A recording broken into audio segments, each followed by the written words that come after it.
Good evening! Hello, everybody, and welcome to the Tales on Tap, a place where good friends get together and share stories about birds hunting things and then choosing not to, people taking lovely strolls by the river, and amazing music. I hope you're all doing well tonight. Thank you, everyone, for joining us. Before we get into tonight's session, we've got a couple of things to kind of go over. If you haven't already, share the stream. Share it with all your D&D friends. Let's try and get as many people in here as we possibly can tonight. We want to show them the utter chaos that is Tales on Tap. Also, as we announced last week, we are proudly sponsored by our good friends over at Valkyrie RPG. So, at some point tonight, head over to valkyrie-rpg.co.uk and just have a look at the amazing D&D goodies that they've got on offer. And if you are quick, before the end of the month, they have a 3-for-2 offer on store-wide, apart from subscription services. And if you use the code TALES10 at checkout, you then get a further 10% off any purchases throughout the store as well. So, well worth a look. So make sure you go and do that. Also, welcome, by the way. Sorry, I'm joking. Oh, I just said you're welcome, by the way. Yeah, you're welcome. That we're such good friends with people like that. So, other things, if you haven't already, go over to our YouTube channel, hit subscribe and turn the notification bell on. Each day we're going to aim to upload clips of our sessions, the key moments, so to speak. Every Friday, we also upload our main session, so that if you miss anything or you have to dip out, you can catch the full episodes over on YouTube. So make sure you go over there, hit subscribe, hit the notification bell, and you will be alerted to everything that kind of comes up on that channel too. And while you're at it, head over to all our other social medias and hit all the bells and stuff on there as well. So, as we told you all last week, we have a big show coming up on the 9th of February. So only a couple of weeks from now, we're going to be doing our first ever talk show. We want you guys to be as involved in that as humanly possible. So, if you subscribed, throw questions in for the cast. I mean, these absolute lunatics here on the screen. Say hello, lunatics. Hello, we're the lunatics. So, if you've got questions for these guys, if you've got questions for me as a DM, for us as Tales on Tap about the campaign, what our future plans are, what Natalie does every week to make sure her hair's as luscious as it is, by all means, put those important key questions in either the Discord, or if you're not subscribed, throw us a question on Facebook or Instagram or whichever social media platform takes your fancy. Just get your questions in. You've got 2 weeks. Make sure you get those in, because on the 9th, we will be answering those. And it'll be a cool show. It's a Thursday. Make sure you come and join in, because we'll be answering questions that you guys pose live as well. So, really exciting. And then we're going to have a Thursday off. We're going to record some shit, because we're going to be meeting up in person. So, we're going to be recording lots and lots of stuff then. As well, the following week is when our Spelljammer campaign kicks off, which Hannah has been gracious enough to offer to DM for us again. Yeah, I'm back in the DM seat, baby. That's going to be cool. That's going to be cool. And then beyond that, let's kind of look into 2023 and beyond. There's going to be lots of other campaigns coming, short adventures.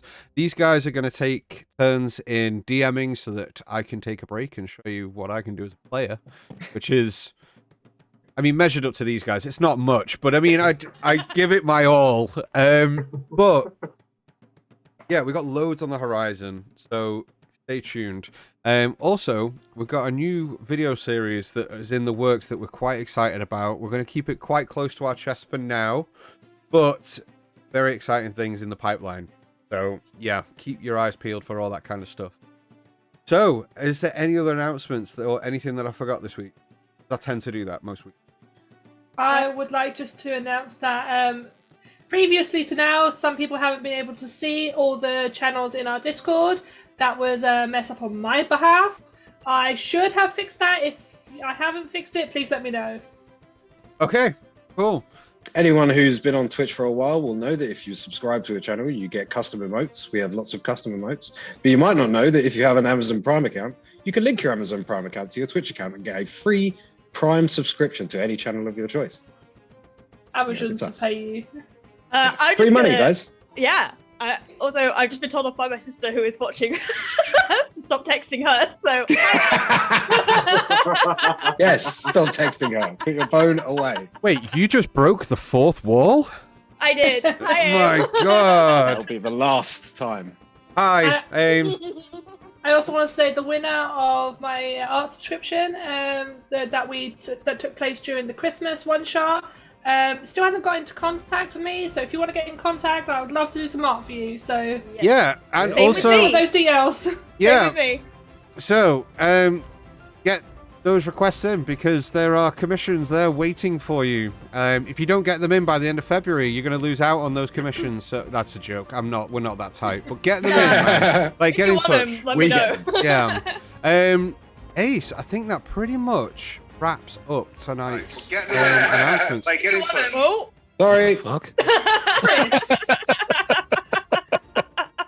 Audio issues. Let's get into tonight's session. So, Yes. guys, get comfortable. If you haven't already, quickly run, get a drink, get yourselves comfortable as we dive into tonight's episode of Tales on Tap. Woo!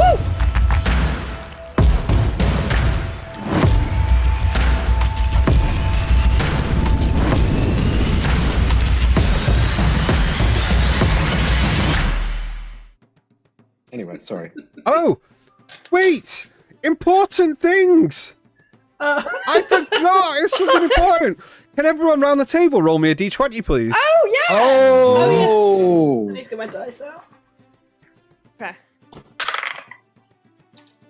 I forgot! So, the player who gets the lowest score on tonight's d20 roll will be recapping for us next week. So, I'm going to go around the table and we're going to tell us your results. Chris, what did you get? 11. 11. Natalie, what did you get? I got an 18. An 18. Okay, so Chris, you're still in the driver's seat. Dan, what did you get? 16. 16. Anna, what did you roll? 12. 12. Oh. Evan, what did you get? 12. 12. Save me, Steve. Save me. Steve, what did you get? I got a 14. Okay. Oh, that's Fine. I good enjoy doing rolls. them. Okay. My notes are incredible. Okay, if you don't mind, could you please recap for us It would be my pleasure. the events of what happens this evening? And Steve, if you don't mind, could you please, Azriel, as you bring the Rod of Recollection out in front of you, please recap for us what's happened last week. So we've found ourselves, after travelling for a few days, looking upon the caravan that we've been pushing so hard to find. And as we approach the back of the caravan, Ash's friend Phalanx, oh, terrible with names, just said to act natural, and we're merchants looking for protection. Myself and Ash pose as guards to the one caravan, while Jove and Michael pose as guards to the other, with Clovis being a second merchant, later by the name of Phil. Yeah. I think it was. So, walking alongside the carts, we continue to make ground on the caravan, and they seem to be making camp for the night. And Jove instructs his companion to remain out of sight. Myself and the other guards begin setting up camp under the instruction of Phalanx and Phil. As they make their way to get acquainted with the other merchants. And after a brief conversation with Oin even more, they make known that we are joining the group.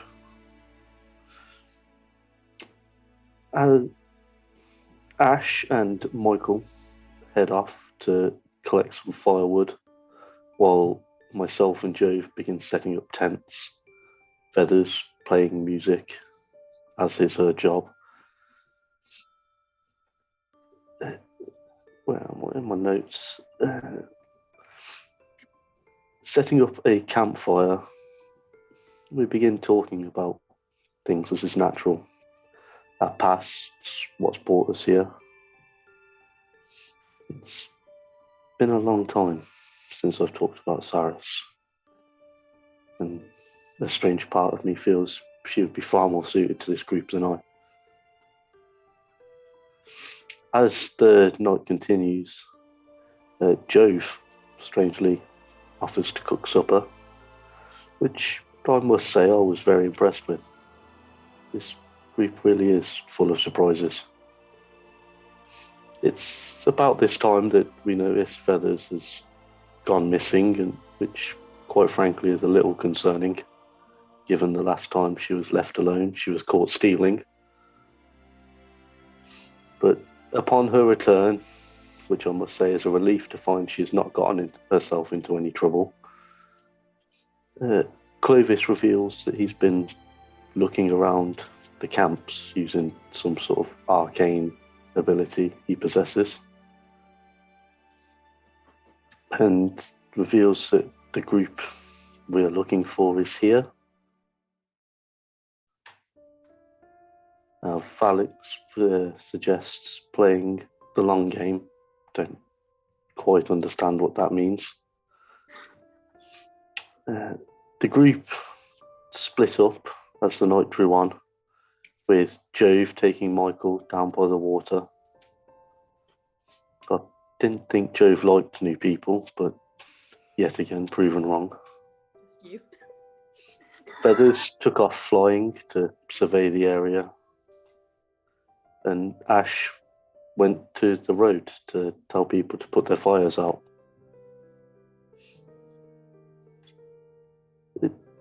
The night passed uneventfully, and as we begin our journey on a new day, it wasn't long before the caravan was attacked by 3 large flying beasts. I'm not going to bore you with all the details, but one was made to disappear and the other 2 were very quickly dispatched. There were some casualties amongst the merchants of the caravan. Only an NPC called Splat. Just coincidence. What? And as Clovis re-summoned the final beast, we were all waiting. And that's when a new problem arose that none of us really foresaw, as someone is now staring at Joe's dragon companion. Very good. Nice. Excellent Good recap, man. Well done. A couple of other little things that happened last week. So Feathers wandered around the small encampment that evening and was offered employment by 2 brothers, one of which was mute, but was offered work, and quite a handsome fee was being offered for her to cancel her contract with her current employer. And she, after some discussion with the group, decided that it was probably in their best interest, given the task at hand. Where we pick up tonight's session is immediately after fight chewed last week. Want to find some good music to play. There we go. And musical interludes. That's the real reason people tune in. As the aftermath of the battle becomes clear and the dust settles on this rather pleasant mid-morning, Jove, you see that a gentleman seems to take a particular interest in you. His eyes dart from you to Zayla back to you. His eyes widen ever so slightly, but he breaks his gaze and drops down to one knee and drags out the humanoid merchant from underneath the carriage and starts dusting him off. The man stands up. Dark hair, shortish hair, some stubble starting to grow in, but nothing too heavy as he kind of gets to his feet and looks over towards Phalanx and goes, well, thank the Lord that you were all here. If only I had maybe waited a day or so, such as yourselves, I may have got such capable hired help. You were fucking useless. And the bald gentleman that helped him to his feet kind of stands there looking a bit... Well, I think you'll find that I fucking helped. Shot my crossbow. I think I even hit it a few times. Look, if you're not happy with my services, there's plenty on this fucking caravan that are. That may be necessary before too long, but for now, check on the horses. The gentleman kind of starts dusting himself off and patting off the dust and... Well, if things were going to get too rough, I may have stepped in, but you looked like you had it all under control, and I dropped my glasses. I had to find them before I could help. Phalanx kind of looks at him a little bit confused, kind of looks towards the rest of you and goes, well, yeah, I think that maybe you probably should have looked for your glasses and... Phil! Yes, mate. Yes, Phil. You, must have paid them handsomely. Christ alive. I certainly didn't come cheap. You're not wrong. Well... The guy who walked away, the guy who was eyeing up Jove. Yep. Did he seem like kind of just taken aback, or did he seem like... Was it the reaction of a person who doesn't know or get to see dragons much, or was it a reaction of someone who wasn't expecting to see a dragon here? Like, hard to tell. Both, essentially. It's very hard to kind of distinguish what a look means. He looks, at first, like, impression is that he seemed relatively comfortable with the fact that he's just witnessed you all do these incredible feats within combat, even casting spells and other abilities. And yet, the shocking thing is the fact that there is seemingly a half-orc that has this companion that seems to heed to his commands. like that. So... How's it going? Okay, so he's now walking off to check the horses, presumably. Yeah, he is not really paying much attention, but every now and again will cast his head back and kind of start looking around at the group, but looks like he's kind of working and trying to figure things out in his own mind as he kind of calms the horse. And does he look important, or does he just look like hired help? Like, is he just like a soldier that's been hired, or is he like a merchant man? He doesn't. He's not an import. He looks like a hired guard, similar to yourselves. He's wearing a leather tunic, leather armored, on his breast and on his shoulders, and he has these kind of like, not glaives, but kind of braces on that are leather, armed with a crossbow, and you see that he has a quiver on his back, kind of high on his right shoulder. Bald head, kind of like I wouldn't say a long, but similar to the length of mine, but greyish beard growing in. So relatively short beard. Looks weathered, kind of dirt around the eyes and on the face. Doesn't, kind of looks like is the lifestyle that he leads living on the road. The gentleman that was under the cart, kind of after dusting himself off, starts walking towards Phalanx and goes, well, I thank you for your aid back there. It was rather gallant of your hired hands here to come to our rescue. But the casualties have come quite heavy. You see, I own both caravans and carts that you see in front of you. one of which has taken severe damage, and that is not good for business. Balon says, well, yeah, but I haven't got the provisions to really help you. Or a nag to spare to pull your cart even if we did fix it. I could spare a bit of room on my cart, but you'd have to speak to my mate back there to see if he can help you himself. I am in quite a hurry, you see. Not that I want to leave you stranded. That would only lead to your demise, but my hands are tied.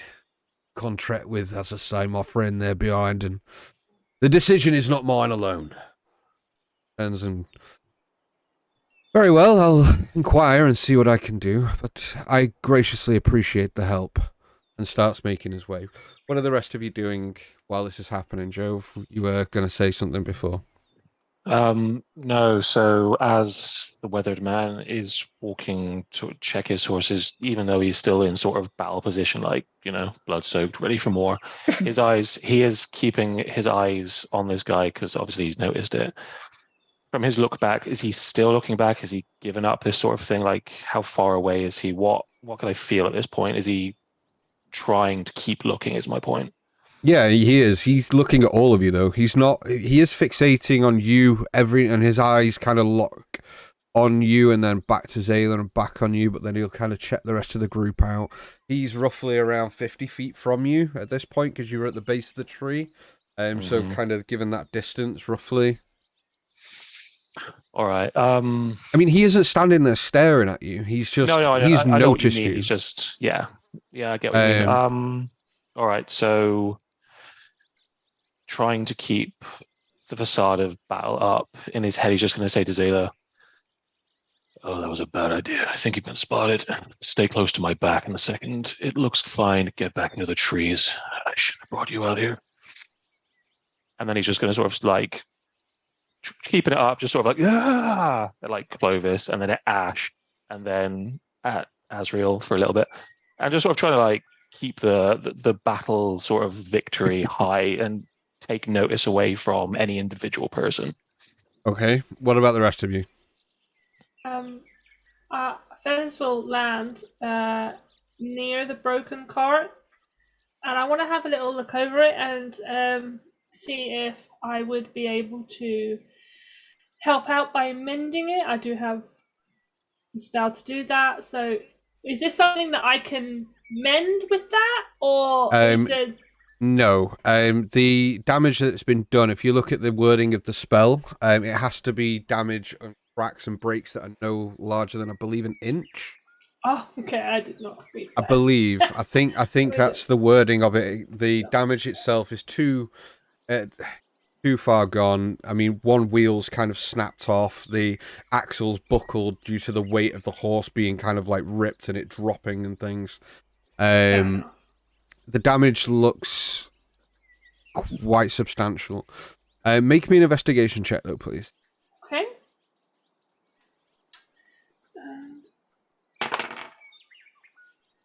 It's a 5. Okay. You kind of like you look over the cart itself to see what it actually is hauling. It looks like there are numerous boxes. Doesn't seem to be many sacks or bags of such.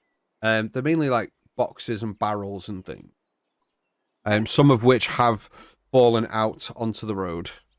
Under the guise of just like checking over and trying to help, I'm going to try and sneakily see what's in the barrels or the boxes. Okay, how are you going to open them? I believe I have a crowbar. Okay, so you're going to try and sneakily crowbar a barrel or a box open. I mean, with Joe being loud and big and like thing, he's causing quite a bit of a distraction. So sure, make me a sleight of hand with disadvantage. Don't involve me in your crimes. You're an She's not stealing anything yet. Oh, Yet being the optimal word. That's 25. Woo! With disadvantage. Oh, sorry, that's a straight. That's 25. I got higher on the second roll. Nice. Okay. Damn. You manage to go to one side of the cart where there is a smaller box and kind of kneel down behind the broken cart and,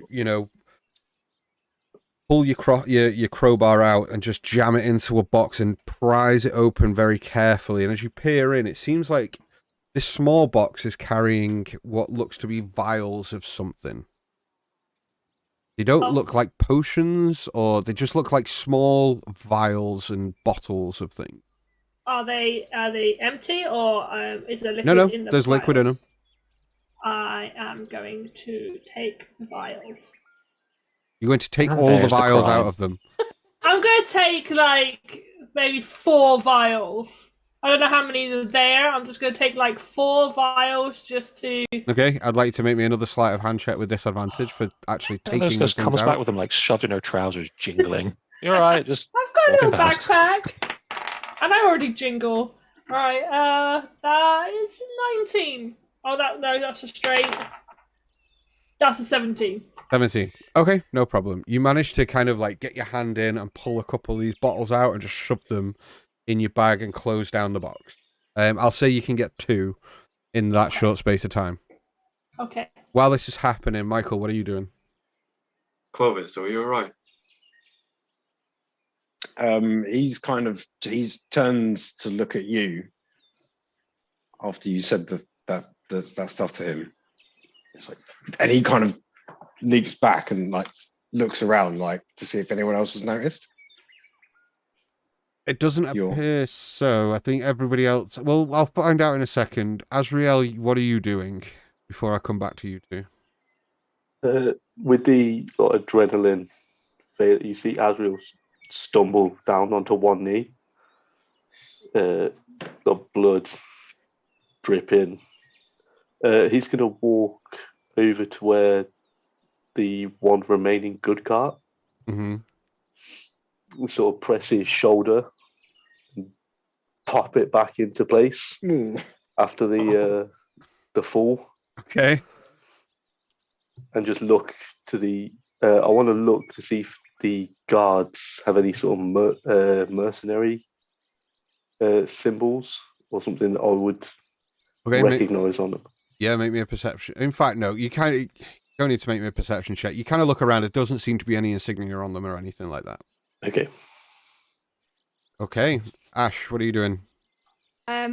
Ash, still with her astral form out, kind of after having done the superhero Black Widow landing and stood up, kind of looks down at herself and sees that her arms aren't bare. There's this weird little dress there. There's this weird dress on her, and she kind of realizes that she can see a lot more than she typically could. And she kind of is looking at everyone and probably looks to Michael and clocks eyes with Michael, these bright white eyes staring into his, and in his head he hears, "What is happening to me? What's happening to you?" Me? What do you mean? Do you say this out loud or in your head? I say it in his head. Yeah. I'm asking Michael, do you say that out loud or is that in your head? No, I would probably just think it for some reason. There's no response from Ash. Do you look over at Ash? Sorry. Go on. Do you look over at Ash while you're replying into her head, or are you still looking at me? Yeah, well, when I caught eyes on her, I would probably look at her for a sec. So I'm looking up at you like, what the fuck? And I go, Ash, I think there's something wrong with your frit. What the fuck? I look at Ash standing there like, okay, but can we calm whatever this is down for a minute, please? What's going on? Calm whatever what is. Ash just said the same thing. I pull out my silver mirror. Okay. And I hold it up. No, okay. I hold it up at Michael's face. I point at it. And I move it over to Ash. I point at it. What the hell? I'll just pull my hood up. And she just kind of like shakes all four of her arms and tries to dispel the astral self, and the dress once again into her general monk clothes, the arms kind of disappearing into mist, and her eyes returning to normal, and her hair going back to what it regularly is, and just goes,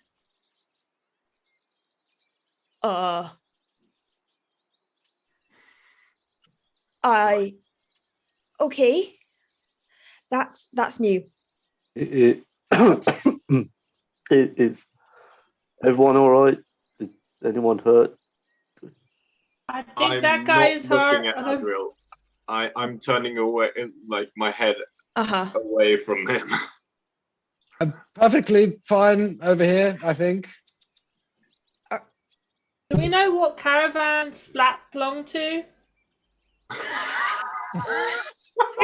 The one that you've just stolen things from.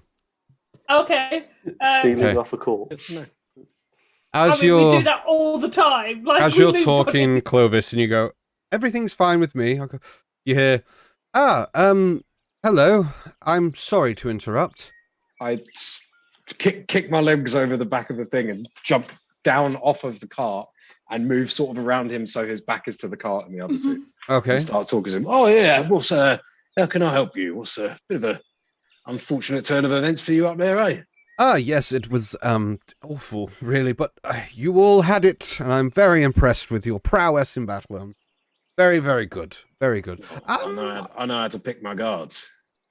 Certainly. I kind of struggled with that myself.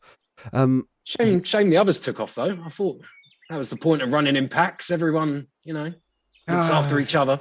You tend to find in these sorts of arrangements that people look after themselves. It is unfortunate, but such is life. Why do you think I bought this lot? Well, I actually wanted to inquire. The two carts that you see before you, they are both mine, and unfortunately the driver... Well, he's not with us anymore. Ghastly affair, but my goods are not going to be left here, and I also do not want that. I spoke to your friend who is manning that cart ahead of you, and he said that we might be able to come to some arrangement. Well, if we are to come to an arrangement, you'll have to pay your guards still, but they'll have to also be in charge of protecting our caravans. Oh, I completely agree, and I wouldn't want coin not to pass hands at such an arrangement. And as I said, I know how to pick my guards, so I'll have to take them through a rigorous interview process.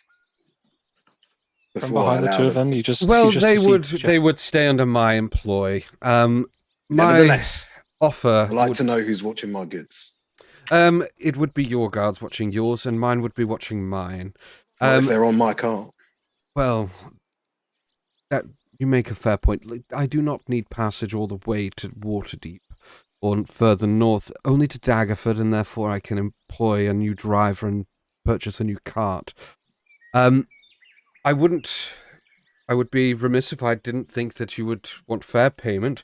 So I'm more than happy to pay 100 gold pieces up front. That should cover the cost of... While he's rummaging around in his pockets, I'm going to shoot a look over to Jove and Phalanx to just kind of get an idea of what they think, with what they think we should do. Because obviously I'm only the leader under ruse, I'm not actually so I'm trying to get an idea of what, if anyone's paying attention to this conversation, if anyone's like shaking their head or like shrugging or anything like that. Well, Jove, what are you doing?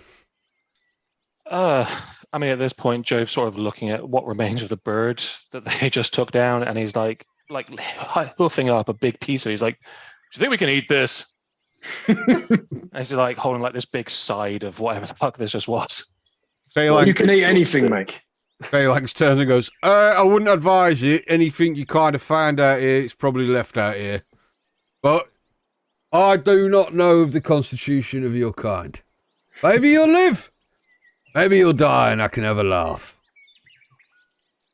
Yeah, it sounds like fun. And he just sort of like slaps his stomach and starts axing through some of this bird, trying to get some pieces. As he kind of like turns and meets your gaze. Phalanx looks at you, Clovis, and just kind of goes. Can I see anyone else? I can't see Feathers. No, Feathers is doing stealing things. Feathers is doing crime. Feathers things. The only people you could probably see where you are probably Ash and Azrael. Michael's kind of like turned his head and walked a little bit away as to not avert Azrael to his current demeanor and appearance, nonetheless. Well, it wouldn't be right of me to leave a fellow merchant out in the wilderness now, would it? Thank you.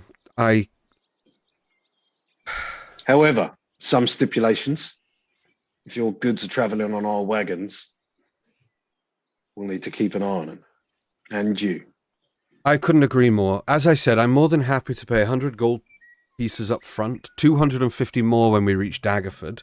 I'm happy to compensate your hired help as well. If they could, I'll pay them 20 gold each to unload the first wagon and load it between your two and then unload it again when we reach Daggerford. It's quite a considerable amount for hired help.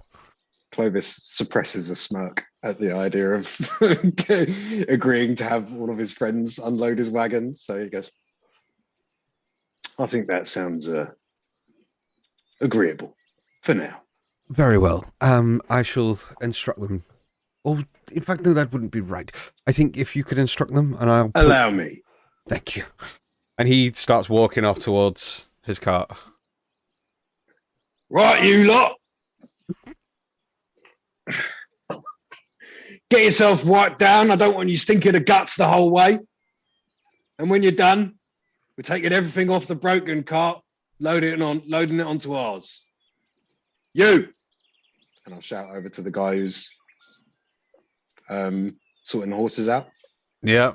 He kind of looks and raises an eyebrow. That means you as well. You're under my employ now. I don't think I am. And he just turns and like walks towards the other gentleman. I'm going to... No, I'm not. Oh, God. I hate being challenged. You see that he kind of walks over to the other guy with his hands up and he's like, what's going on? And they have a bit of a conversation together and he just kind of like nods and starts walking over to the front cart and starts unloading boxes and piling them up at the side. At this point, Feathers, he kind of notices you and just goes, you could grab that one. That'd be good. Oh, I'm not so much for the car. Oh wow, just went into an accent there. I'm not so much for the carrying. I'm only little. See, I got little hands, but I can play you a tune while you work. Oh, so you just not good at carrying, but you're good at opening and looking. That's fine. I'll get it. And he just kind of steps in front and picks the box up and turns and puts it with the rest. Can I walk up? Doesn't say anything else. Can I walk up as he's chatting with Feathers? Mm-hmm. Can I walk up and just before I get out behind him while I'm near this, while I'm walking past the wagon that's fine and the one that's been fucked, can I use the ring to detect good and evil? Sure. Both for what's in the carts and for this geezer. And yeah. Else. So you don't detect any celestials, fiends, Feyre, or undead. That's fine. Whoa, this is going on. Can I walk off to the side and give myself some healing? Mm-hmm. You have to make it sound creepy. Hey, you're the one that's taking it being creepy. There's a reason I'm going off to the side. Okay. Is Into the bushes. I want to cast Thaumaturgy to make it sound like more of those things are coming. For God's sake. Oh, The fucking okay. pranks the paladin. Sure. Are you trying to do this sneakily, or are you trying to? You don't really mind if people notice you do this, or? Let's say I'm trying to do it sneakily. Fuck it. Okay, make me a sleight of hand check to see how easy you can kind of keep this under wraps. Azrael in the bushes going, caw-caw, caw-caw, in full view of everyone. That's a 3. Okay. Do you go off to one side and cast Thaumaturgy? Although Thaumaturgy, I believe, you can either make your voice louder, and you can either make the sound of thunder or rumbling. Create instantaneous sound that originates from a point of your choice. Okay. What's the range on Thaumaturgy? 30 feet. Okay, so where are you? So you're casting a noise 30 feet away. Yep. Okay. Azrael walks off to one side and makes cast Thaumaturgy, and you hear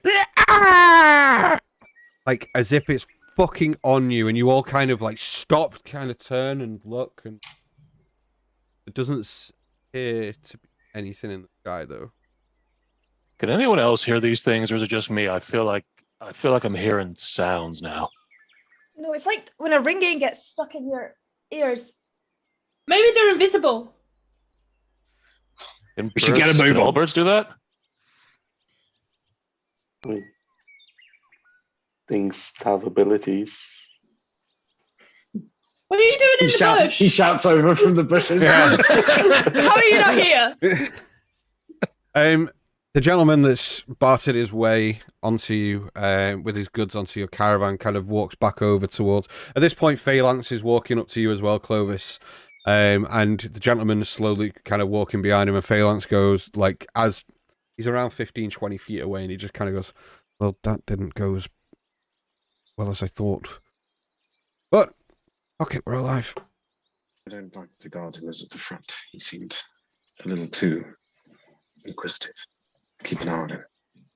Very well. And yeah, well, I told him to come and have a word with you, but if you think it's a good idea, then... He did. I knocked his head off. Well... Oh, friend, some good news has come your way. Well, yes, thank you, both of you. How very rude of me. Let's make our acquaintances. My name is Ledry. Lovely to meet you, Ledry. My name's Phil. And I'm also Phil. No relation. No, at all. Well, not a pleasant accompaniment this is. I only have one wagon driver left, and I'd prefer that my help did all the work. Would I be able to join either of you on one of your carts?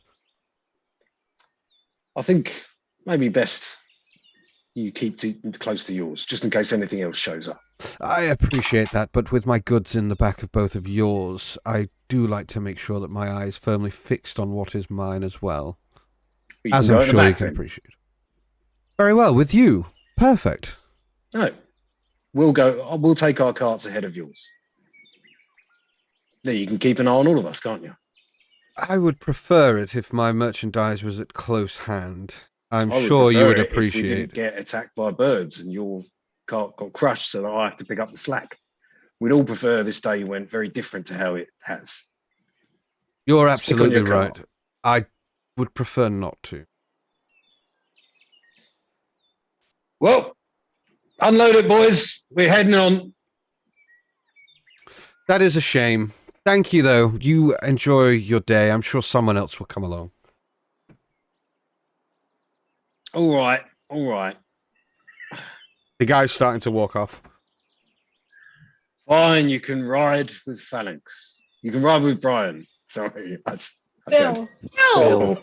Phil, Brian, Phil. How did you forget the bit already? I'll point at Azrael and be like, that's Phil. That's not We're all Phil here. That's Brian. He kind of I am stops. Phil. He kind of stops in his tracks, kind of turns his head and goes, very well, and continues on and walks back to the cart. For the sake of brevity, you guys spend some time packing their wares onto your wagons, and after a short time, you begin getting yourselves ready to set off again. Michael, you step away from everyone, and you kind of feel nothing. You don't feel that there's any like physical change or like emotional change in you at all when you kind of like walk off from the group and find the stream again and kind of like look at your reflection in the stream and you're back to looking normal?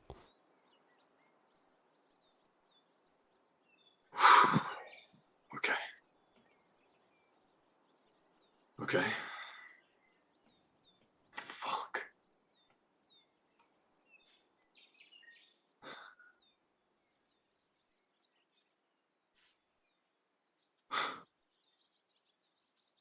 This day just keeps getting weirder and weirder. I'm gonna put a handle on the pommel of my sword. Mm-hmm. See if I can feel a heartbeat. A moment or two passes, but then only very slightly. Thump, thump, thump, thump, thump. And then it fades. How the fuck do I get rid of you? Right. Where's the others? And I start going back. Okay. Is there anything else anybody wants to do? As we are unloading the cart, I just want to turn to Feathers. Uh-huh. Thank you. What? Saris. With the healing. Oh, no problem. Didn't think it would work, to be fair. I've never done that before. I'm glad it did. Saris would have been very unhappy if I'd let myself be in that state. Who? Sorry? But you weren't there last night. My wife. Oh. I didn't know you were married. Are you meeting her in Waterdeep, or? She's waiting in Fireshare. Fireshare? That's not a place I've heard of, is it, DM? No. I've never heard that. Sounds lovely. Sounds warm. Quite the opposite, in fact. Snow. 9 months of the year. Oh. I'm not a big fan of the snow. You, But it has its charm, I suppose. you seem like you'd fit right in. Disappear, more like. I like to stand out. As you may have guessed. I can tell that outfit is... Oh yeah, I forgot I'm still wearing my disco pants. Yep. Oh, I mean, it would be nice to meet her if we ever cross paths. I don't think that's going to work. Let's finish loading the cart. Okay. Anything anybody else wants to do? Ashley's just going to be loading the cart, but keeps kind of. Is there any visible change in my arm? Not that you can see. Okay. I kind of clock that Michael's gone off, and I just kind of make a mental note to talk to him about what the hell is going on later. But as we're in different caravans, we'll be able to do that now, and same with Clovis. So nothing really from my side of things. Just going to help load up the car and then start walking alongside it when we drive off. Okay, Jove? Two things. Did I get any bird cutlets? Sure, you did. Oh, excellent. Adding that to the inventory now. And then just as he's loading carts, seeing sort of Michael coming back, not saying anything, just going to sort of give him a nod of, you okay? Like, shit's going on. And seeing him do something. helping load up. Just keeping an eye on people. Okay. It doesn't take too long before all the carts are pretty much loaded. Is there anything anybody else wants to do before you set off? Yeah, once things are mostly loaded up, I'm just going to do like a round walking with my cane, acting as if I'm just inspecting the wheels, like making sure they're bolted on and stuff like that. Mm-hmm. But I'm going to do a round of detect magic when I get to their cart. And I'm looking to see if anything on the cart is magic or anything on any of them is magic. Okay. How long's the spell last? 15 minutes, I think. Is it 15 minutes? 10. Yeah, 10 10 minutes or minutes, I something? think. 10 minutes. Okay, so yeah, you can get a good way Duration round 10 it. minutes. Yeah. Okay. So do you do that when you get to their wagon? So you're going to get the whole way. Well, around no, and I'll all go. Yeah, I'll sort of do it as I'm leaving our front wagon, so that it's not obvious. But I'll keep it up and detect while I'm inspecting their wagon to make sure everything's okay. Okay. Nothing on the wagon seems to show up as being magical. None of the wares or anything like that. You do get a faint sense that the guy's crossbow, the bald chap, his crossbow is magical, as well as his braces. You see that the merchant, Ledry, his jacket appears to be magical, as well as the gloves he's wearing. That's everything you can sense, though, and everything that you can see. Is anything that Ledry's wearing illusion magic? No.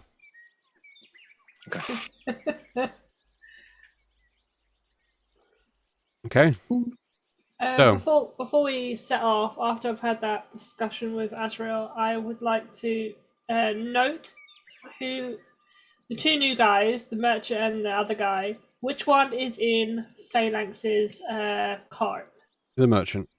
The merchant. There are there's two other individuals with this group. One person his blonde hair seems to be wearing like a duster jacket with a white shirt that's open. He's kind of clambered up on the front wagon, the only remaining wagon of Ledry's. And then there is another guard. That guard's holding a pike. Doesn't really seem to be that interested in kind of interacting with anyone. He's more just kind of like looking out at the horizon. Just you can tell that he's been given a job, and he looks kind of young as well. Like early 20s. Kind of green around the gills. So he just kind of like holding his pike, kind of like looking around, looking at the sky, checking the tree line, and just kind of like walking around a little bit, but like holding his pike, like. Okay. Does he look nervous? That's hell, I would say. I wouldn't say. Don't you do it. I wouldn't say he's necessarily nervous. He's just kind of like hyper focused on the task at hand, which is must protect. Kind of like a dog would be if it heard a loud noise, like fucking ears are up, tails up, like. Okay. The guy that's climbed on the front wagon, the only one that's kind of belonging to Ledry now, he hasn't interacted with anyone, paid anyone particular attention. Just kind of has been just sat and kind of. He's blonde haired, short haired, got a goatee. Just kind of like looks as if he's just staring off into the distance. Doesn't really seem like he's that bothered about what's happened, paying much attention to what's happening now. Just been told. That's not the interested guy, the one who was looking No, at Joe. the interested guy is bald. Has kind of a shortish grey beard. He's taken less of an interest. Doesn't seem to be like locking eyes on Jove or anything at this point. You see he's kind of like leant up against the front cart, just kind of like waiting for everyone else to get ready before setting off. Okay. Well, then I would just jump on the cart with Phalanx and just getting ready to go. Okay. As I'm doing my rounds with the detect magic and I pass the balls guy, Mm-hmm. I'm just going to say to him, I'll remember that you prefer your orders whispered next time. I'd prefer it if you knew your place, mate. Oh, I know where I am. Any reaction? But the Queen Vic. You just kind of see him just kind of like smirk a little bit and nod his head. And as you're walking off, he just kind of, under his breath, goes, I'm sure you do.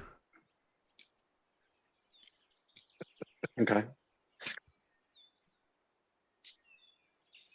As you guys all mount the carts and start heading off throughout the day, Ledry kind of hops up on Phalanx, with next to Phalanx on the front of the cart, and you all set off, continuing on the tradeway.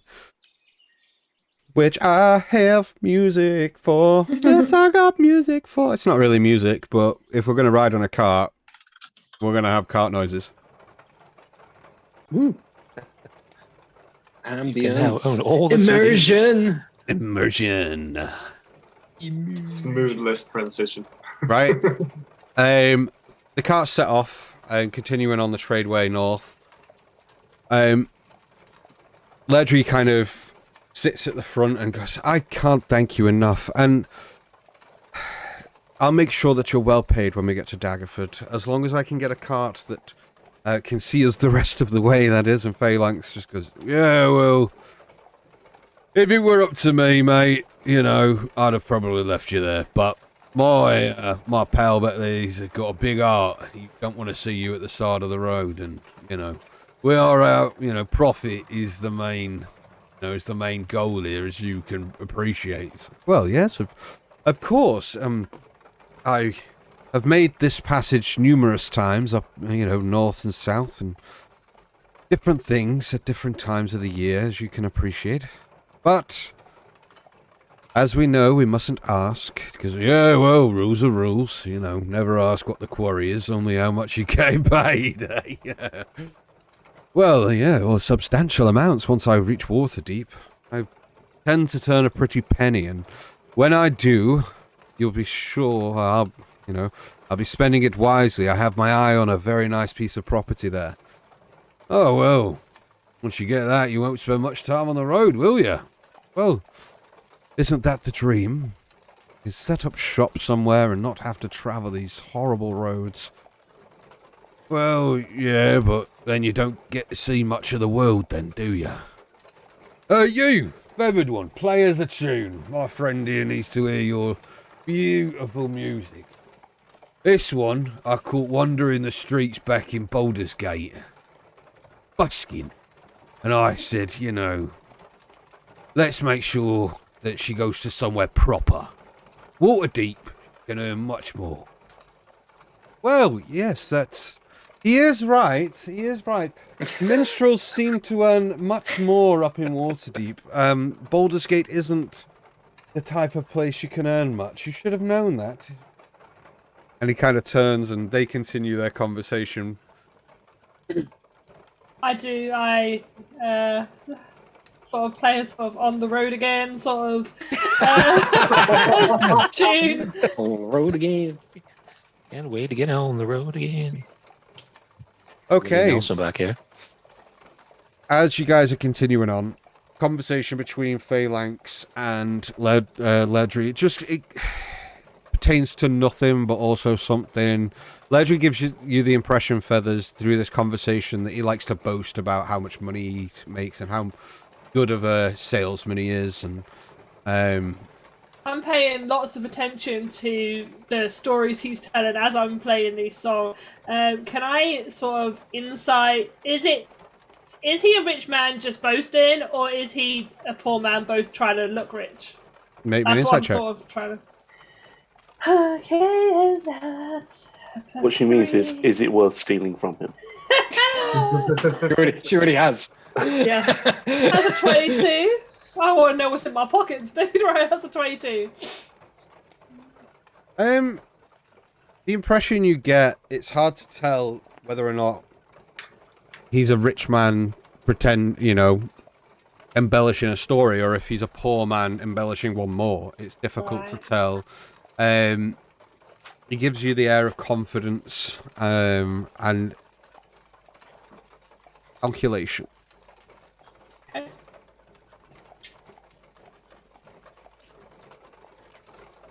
So, where are you all positioned around the carts as you're walking along? Mainly Ash, Michael, Azrael, and Jove. Close by Ash, the specific. Help me. What's the word? I don't know. What are you trying to say? Fish? The dodgy motherfucker. suspicious. Thank you. Yeah. Okay, so you're walking towards the front of Phalanx's caravan, close by to that front caravan. Well, so I'm on the caravan with Clovis.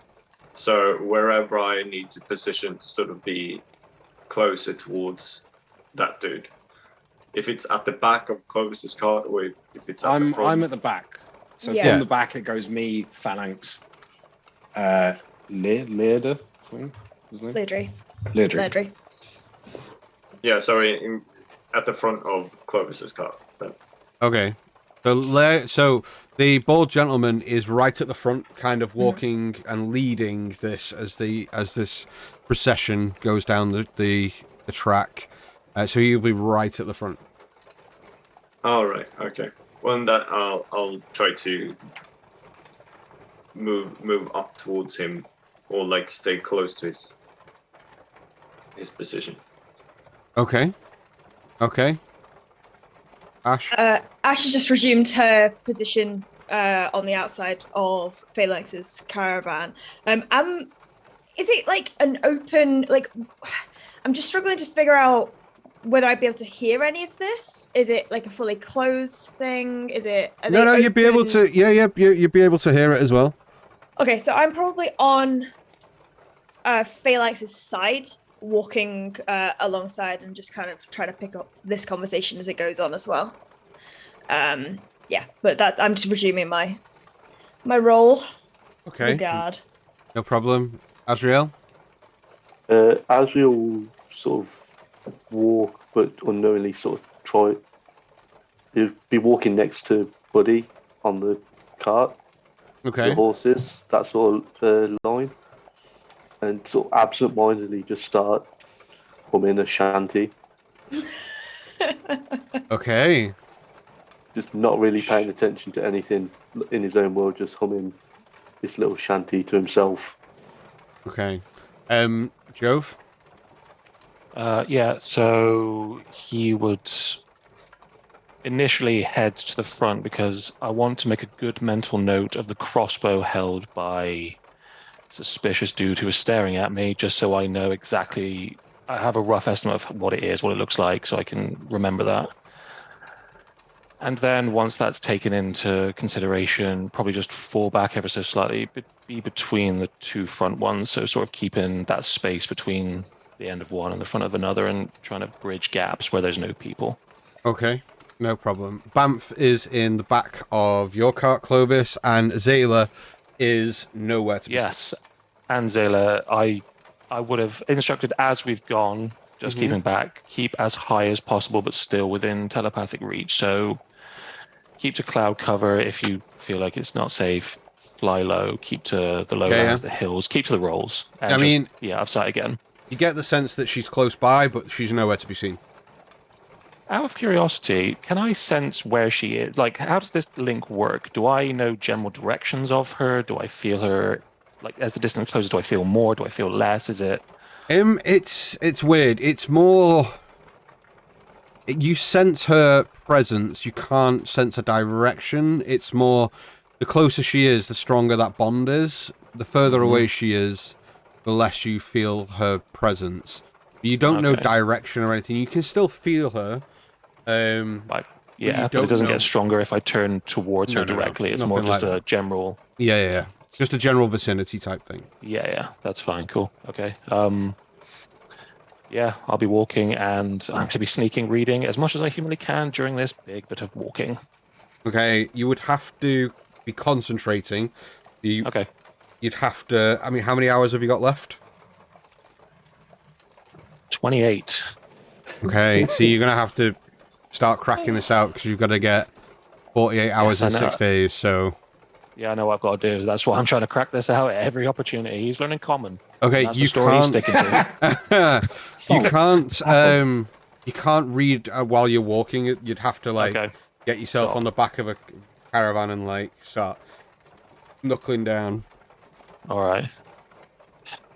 Maybe he's going to switch positions then. Every so often he'll go right to the back, hide behind the crates. Okay. Proper power cheeky birth break. Yeah. With the 4 hours of travel, I'd say you can have another 2 hours. Yeah. 2 hours to be in Smire.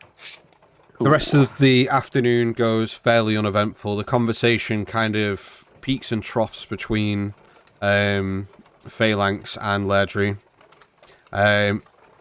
Towards the late afternoon, early evening, you start seeing the caravan procession ahead, off in the distance. They're still travelling, but as the caravans start to come in sight, the gentleman that's at the front, the bald-headed man with the grey beard, starts to fall a little bit further towards the middle of the pack, and closer towards Lairdrie. Does he let the car that was behind him surpass him? So he switches position so one goes in front of him, one goes in the middle. Sorry? So there was 3 carts, isn't there? Yeah. No, so does he's just walking. He's walking. He's walking. Oh. So he just kind of slows it. his pace while the first cart kind of moves ahead of him and kind of Ash kind of slows his walk a bit. You kind of pass him and he's hovering between, sort of towards the back of Phalanx's cart, in between Phalanx's cart and the one that Clovis is driving. Towards late afternoon, so his pace has slowed a little bit. As he passes me, I just kind of go, "You getting tired there or something?" Yeah, old legs, innit? I suppose so. I wouldn't know myself. Yeah, I bet you wouldn't. What brings you onto this caravan? Just looking for work, like the rest of us? Pretty much, yeah. What's your name? Not yours. Ash. You can call me Les. Les Felrow. It's Dennis. It's old Les. The name's Les Felrow, but you can call me Les. Nice to meet you, Les. Is it? I don't really know. No. Don't know you from Adam. But we're stuck on this journey, so may as well be friendly about it, as far as friendly as matters. Sure. You don't talk much. Not really. Well, it's been a pleasure. Keep up. And she kind of just continues walking. Just saying keep up. The afternoon gets to early evening. Evening starts turning to nightfall. The carts, you catch up to where the caravans are after about an hour of you travelling and then pulling over. You see very, very dim light in the distance where they are, but you kind of catch up towards the evening and pull the carts in. Lairdrie hops off, thanks Phalanx, and wishes him good evening. Starts instructing Les and the other two to unload the tents, and they seem to, where they kind of make their camp is on, if you start pitching yours on one side of the caravans, they pitch theirs on the opposite side, like on the, you know what I mean? So they're not kind of camping with you, they're on the opposite side, but close to their merchandise. Okay. Okay, once all of their men are in their camp, sort of so to speak, and we're on the other side. Feathers is going to try and talk to Clovis quietly. Just I don't know how because obviously we're still in the open air. They're only on the other side of the caravan, so quietly enough so voices aren't carrying.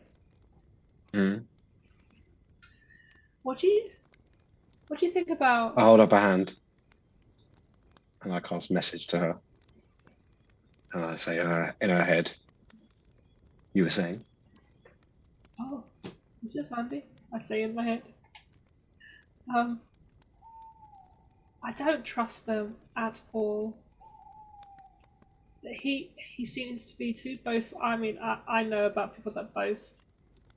I never remember his name. The merchant. He's something off about him, and I really don't trust the other one. The one with the crossbow. Okay, I cast message again. So I'm just casting message while we're having this conversation. I don't have to say it every time. Yes, I'm not completely sure what to make of either of them. I think Lurdry is probably the lesser of our worries, and the other seems far better equipped than some of the other mercenaries we've seen, and much more inquisitive. But if I can get him alone for a minute, I might be able to do something. Yes, this might be something that we can do together. Either get him to out himself in some way, perhaps pretend that we are part of the cult, see if he has any reaction to it. We know Resma's here. So just name dropping his name, maybe? That might be a little too direct, but there was another that they sent back to take care of us, Duramath. Oh, that's true. Perhaps we could say we were sent to assist Duramath, and he told us to head along to catch up with the caravan. Like with some kind of special forces or something. I mean, I like that, but what if he then tries to, like, if he's not with them, if that he's might not with cause them, him to, like, freak out or attack? Well, if he's not, then we explain it. I'll keep him on side for a little while, make sure that he's honest, or at least make sure that he thinks that we are his friends.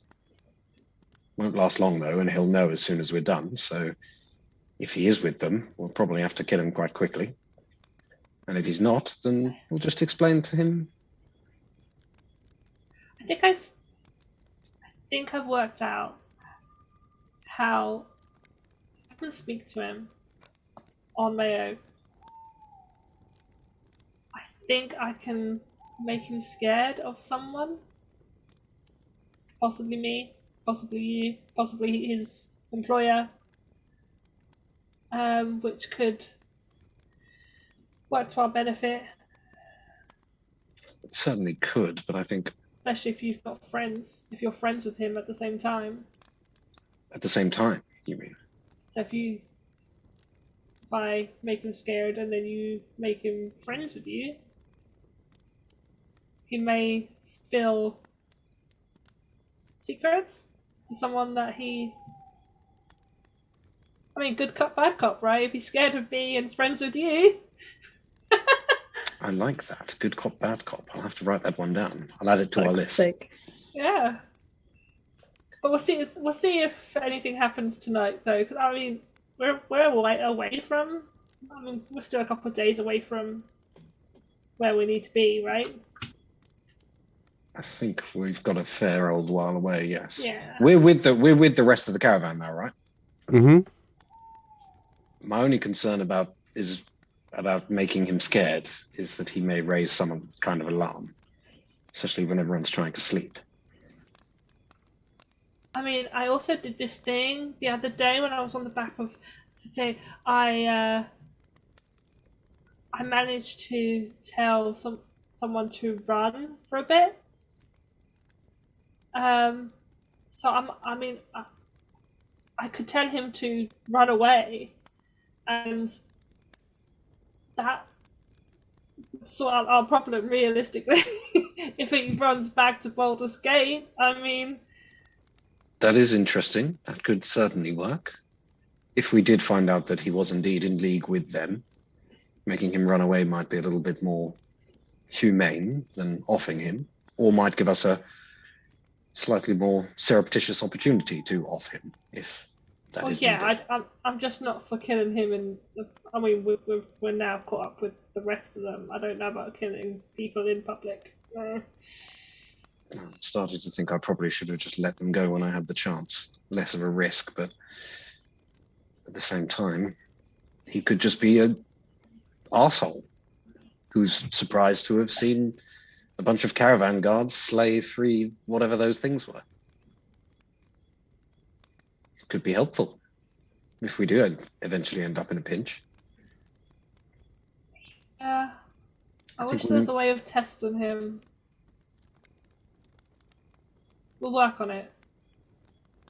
Well, time's running out. He's got every opportunity to go and alert the rest of the caravan the longer we wait. If we're doing something, probably needs to be tonight. While you talk to the others and decide what we're doing, I can keep an eye on him from the bushes. Good idea. Okay, well, just you know how to contact me if you need me. I won't steal anything. I'll just keep an eye on it. Very well. Make some kind of noise if there is something wrong. Oh, I did take something actually, just so you know. I got these weird bottles, and I sneakily show him the bottles. I don't know what they are though. Can I inspect one? Yeah. It's difficult because there's not much natural light, but it looks like they're kind of like small potion-sized bottles that are filled with this slightly off translucent liquid inside. Is it corked? It is. It appears that there's a wax seal around the edge of the cork where it attaches to the bottle. Can't really determine what it is, but we did pick up a few herbalism and alchemy tools that could come in handy. Not quite sure how to use them though. I mean, I can I've learned how to look at things and find out what they are, but I don't know if that works on potions. Are you saying magically or? Magically. To my knowledge, I believe that would work. Okay, I take the potion back, and I'll do that while I'm spying on him. Okay, so try to keep it down if you do. You've got two, right? Shall I take the other one to the group? Yeah. Cool. So I'll keep one of them, and I'll say I'll see what the others think, and then come back. They'd be very annoyed if we just went off and made a plan without consulting them. Especially Jove, yeah. Yes. See, we're learning. Yeah. Let's not make a habit of it though. Just this once. And I will sneak off. So say the 2 carts are there, and then so the cart is here and the 2 camps are here, and we're in this one. I'm gonna sneak backwards into and then across and then down into the bushes. So I'm spying on the other camp from the tree line / bushes or wherever I can hide behind. Okay, maybe a stealth check. Stealth check, okay. In the meantime, as you guys have pulled up, and Lairdrie jumps off one side, Phalanx the other, and gets you all to start setting up camp, is there anything anybody wants to do? Ash is going to look to Michael and is going to gesture off as in, should we go get firewood like we did the night before? As if that's kind of the routine. And assuming he follows, we will go to try and get firewood. If you're coming with, if I'm just being stood up. And kind of as when we're a decent ways away, she just kind of stops and just looks at you. What the shit is happening to us? Has that happened to you before? You looked dead again. Yeah, not that I know of, no. Okay. This And is I don't know what the fuck that was with me. That's never happened before. To be honest, I don't really know much about what you can do apart from, you're good with the staff. You are quite Sorry. agile. Jesus fucking Christ, guys. Look, she has to bring someone to the group, all right?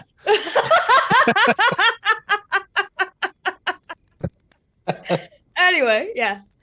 The I don't- whole forearms and starlight dress is a surprise.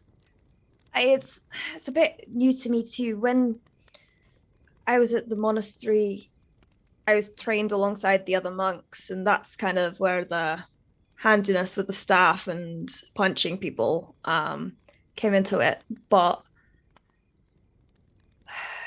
this other stuff, that's not typical, I don't think. Most people there could control the elements, but mine seems to have manifested in a different way. Right. Do you think it has anything to do with your lightning scar? I don't know. It seems strange. It seems like a strange coincidence, if it is one. So far, I consider everything to be strange coincidences. And it gets to the point where it can't be a coincidence anymore. I don't know, I keep thinking about that figure in the clouds in our dream. Trying to think of who it is. I don't know.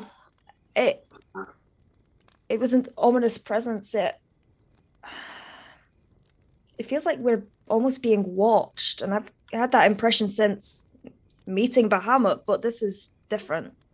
This feels personal, and now you're involved in it too, and at the same time you turn into this undead creature and I turn into something from the stars. I don't even know. I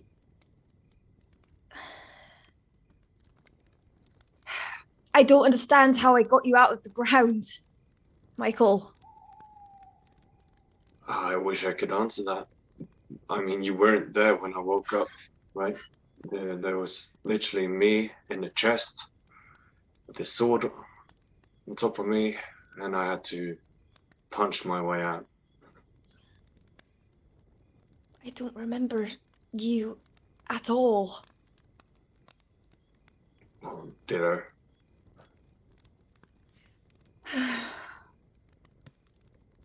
I don't know. Maybe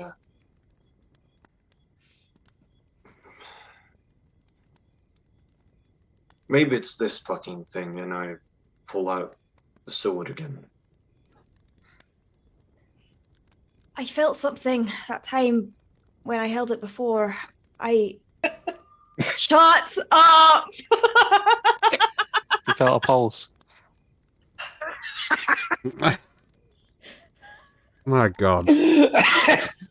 Children. And back in the room. Composure. I'm doing so well! We promise we are professionals here. Uh-huh. Yeah. I don't promise anything. Don't make a promise like that. Yeah, I don't promise anything.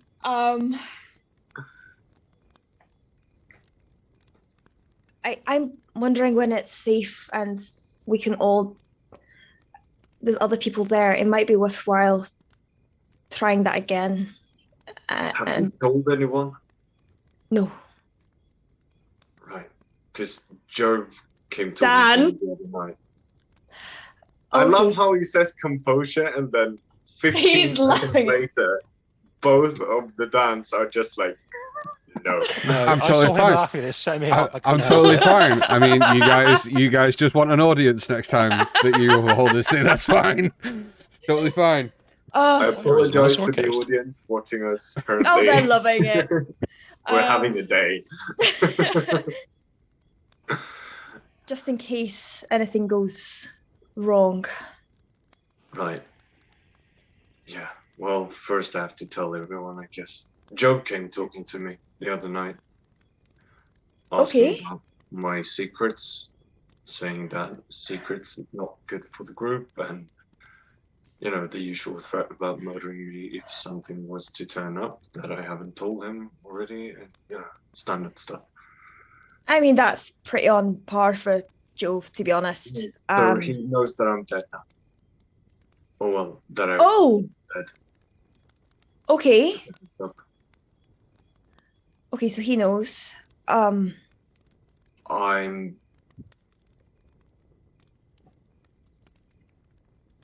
trying to steer clear of Azrael. It's Same. just that. I mean, you're a monk, you're religious, you know. I'm not. You're not religious and you No. grew up in a monastery? Different kind of monastery. It's more worshipping the natural order. We're up in the high forest, so. Right. There was no religion. I don't give two hoots about the gods, much to Felix's chagrin, but. Right, yeah. No, so I'm. You know, paladins usually are known for hunting monsters, not really teaming up with them. I don't think. I mean, if you're considered a monster, then so are the rest of us. I mean, that's a bit unfair. I mean. So what? You died. Quite old, and you know, sure, I haven't ever seen anyone like Feathers before, but she doesn't seem like a monster. And Jove's a cuddly bear with a hard exterior. Okay, maybe Jove isn't the monster, but he can do things with blood magic. Feathers has a knack for stealing, breaking the law. You know, I respect it. I've also done that. I can't criticize her for it. And again, monastery. What the hell? Before. Right. And after? A bit. So, again.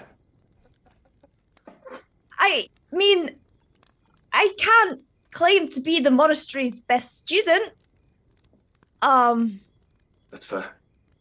I don't really take moral lessons very well. Very much do what I want to do. But I'm just saying, we've all done monstrous things. Just because you died doesn't make you a monster. No. Maybe not. But I don't know about a lot of people who died, came back to life, and within 1 or 2 weeks slaughtered 3 people just to get a horse.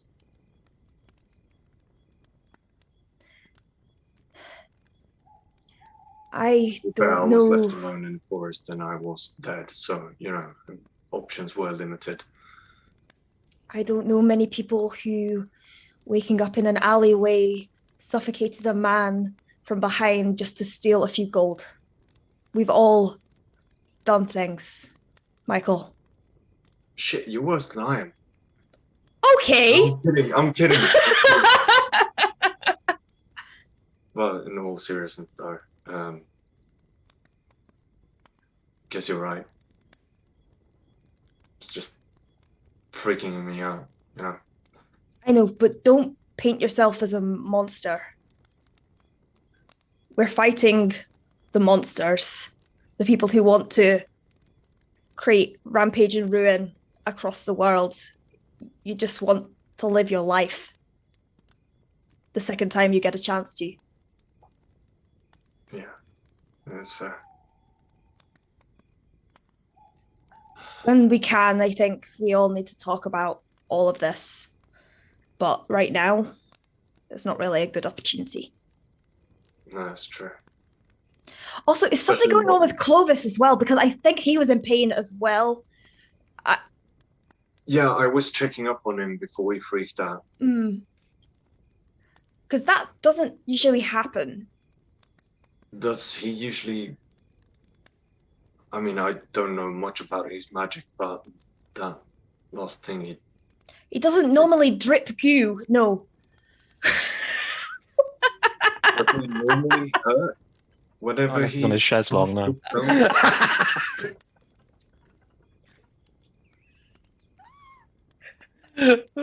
This is just 10 minutes of freaking chaos.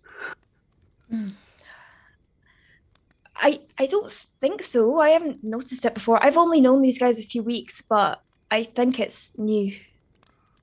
Right. Well, there's a lot to put on the table then. Maybe my thing wouldn't be so big. Fuck. Now I do that. Yes! Well, compared to Clovis, definitely not. I mean, I've got you all beat, let's be fair. While this conversation is continuing, in the meantime, back at the camp, Azrael and Jove and Clovis, what are you three doing? Okay, yeah, go for it. No, you go. So, having seen those two wander off into the woods, Joe's going to just keep a weather eye on the direction and make sure that they, when they come back, just so he can sort of try and intercept. He's just going to set up tents, sort of make it look like he's busying himself doing grunt work or whatever the fuck it is Clovis wants him to do. Every so often, I'm just going to make a sweep, see if Weathered Man is still kicking about, if he's just doing, if he's just doing normal stuff as well. Like, he's not really doing much. Weathered Man. Azrael? Azrael's going to shunk off work and go and talk to Clovis. Okay. Before Azrael fucks off. HCJ like, oh, I'll do everything then, shall I? Yeah, no, go on. Azrael, you kind of approach Clovis. And he's sort of turning to having just been speaking to Feathers. Bill, we need to discuss our business arrangement. A what? Oh, of course. Yes. I mean, yeah. We do. Yeah. You hear in your mind, I promise I'm usually much better.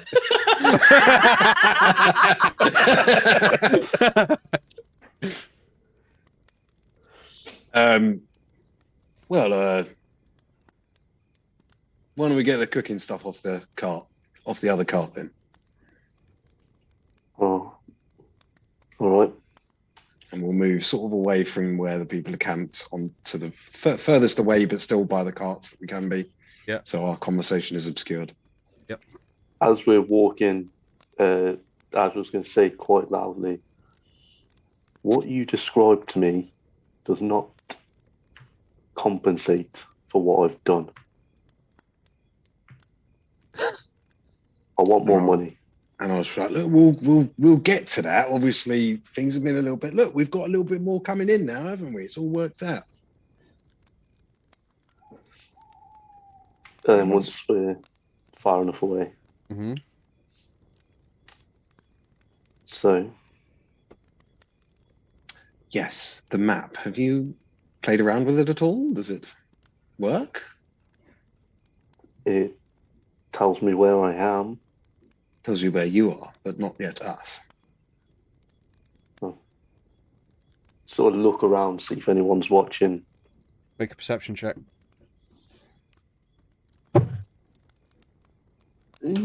That's an 18. 18? Doesn't appear to be. Okay. Pull the map out and have a look. Does it show where anyone else is? Nope. Shows where you are, because you have only attuned yourself to it. Okay.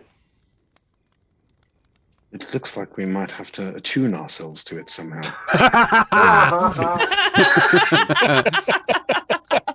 I don't know what that means. It's a magical term. It's rather boring, but basically it means that we have to focus some of our essence into it in order to be able to use it. Oh, my map. Well, you want to know where we are, don't we? Or do you just want to know where you are? Well, it'd be nice to know where Feathers is at least. She seems the most likely to wander off. I couldn't agree more. You're quite insightful. No, just I've been there a few days and she went off and got arrested, and then she went off and got a job. And you know, despite what they all say, most of the time she goes off on her own. She's actually doing very good work, not running away and absconding from the rest of the team. That's only happened a couple of times, and it's never her fault. so I didn't know she did that. Okay. Sorry, I just assumed you asked so many questions that somebody would have told you by now. No one seems very forthcoming with answers when I've asked questions. Good. Not against you, of course, but as a general rule, it helps. Not when you're working with people. Azrael, you must understand, you came to us during a very tumultuous and confusing time. We've been betrayed by people, and people we thought were ready to betray us or were against us actually were something very different. We never know quite what to make of people on face value, which is the problem we have with these chaps now. You mean your daughter? You heard about that one, did you? You gave me the recollection orb thing. God, yes, I forgot I gave you that. Yes, good example. These people could, well, be an asset that we can exploit, or they could be working with the enemy. It's difficult to tell. Feathers is currently doing a little bit of reconnaissance. And Renaissance. I mean, it could be both. Renaissance reconnaissance. She's doing some Renaissance reconnaissance. Multitasking. Yeah. And I did wonder where she had gotten off to. Like I said, when she sneaks off, it's not always for mischief, depending on what you consider mischief, of course.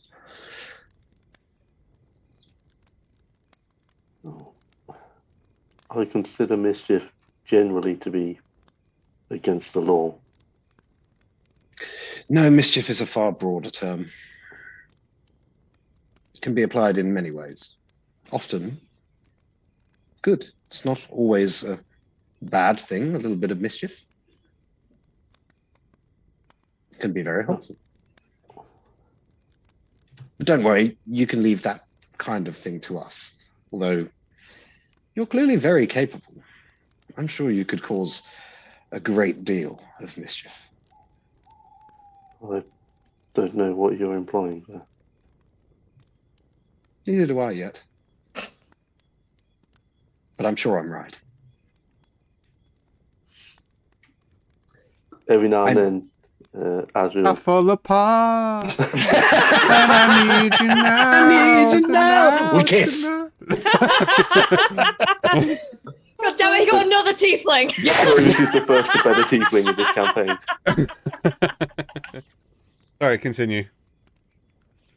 Just going to shout out random things like more money, just keep up the pretense that we're discussing a potential additional gold for the services rendered. Look, you want money, you get in line. Otherwise, you'll get nothing. I've had enough of you. I'll give him a wink and walk out from behind the thing. Okay. Yeah, look, you're not done over here yet, and I'll bring him over towards the side of the cart where Jove is, and Ash and Michael are still Mikhail are still Mike. Sorry, is what I was calling you. Ash and Mike are still off somewhere, right? Yeah. So Ash and Michael are away. Feathers, what did you roll for your stealth check? I've rolled a 21. Okay.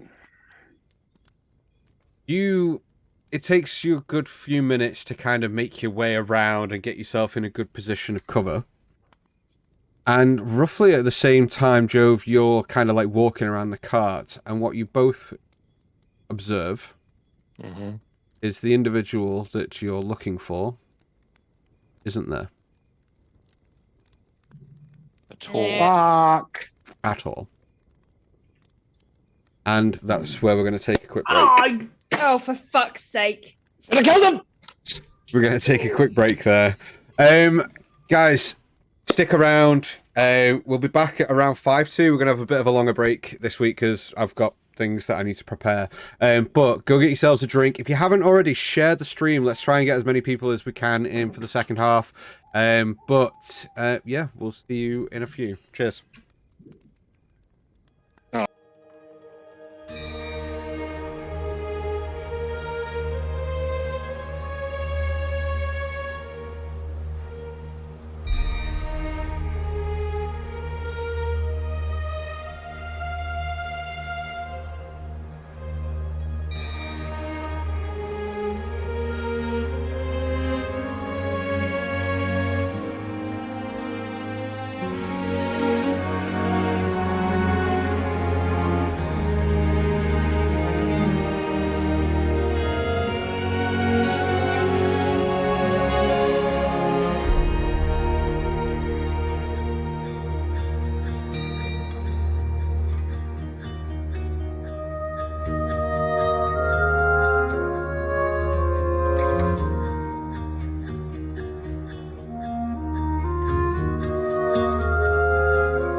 literally a female Michael. Hello, and welcome back.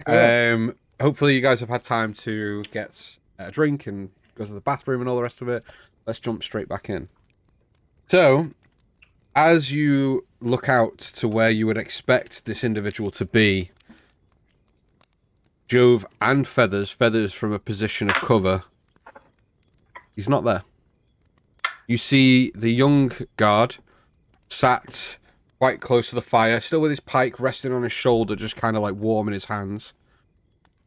And you see Lairdrie sat on opposite him, and they're kind of engaged in a small conversation, but the other gentleman and also the wagon driver don't appear to be there. Do the two of them seem to have not noticed, or just don't seem to be too bothered that they've, like, it seems normal to them that they've just sort of gone and done something? Seems normal. They don't seem to be like, oh, raise the alarm. Right, like, they're just sat chilling, but the individual that you were looking for isn't there. I never saw where Feathers went, did I? She's just... No. Okay, well, I'm going to try and sink back into the bush, fly up, and try and like scan the area from an aerial point of view, trying to find your man. Okay, make me a perception check, please. Okay. Roughly at the same time, Jove would call to Zayla wherever she is in close proximity and just tell her, do you remember the man with the bald head and the beard who was looking at you? Yeah. I can't see him, it's concerning me. Can you try and get into the sky and see where he is? And she's going to try and just make aerials at the same time. Okay. I got 16. 16. You take flight and start scouting out. Takes you some time, but you do eventually find him. He's further into the encampment, sat with another group, with a tankard of ale in his hand. Okay, upon seeing him, are they near, like, any sort of shrubbery? Any trees? Are they... I mean, there are shrubbery and trees around the area, yeah. Okay, well then I want to sort of swoop down and sort of spy on him from that bush.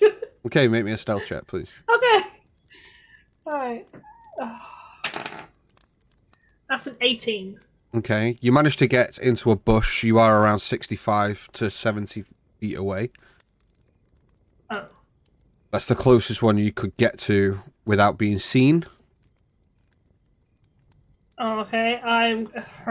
With an eye line on him. But I can't hear what they're saying. Nope.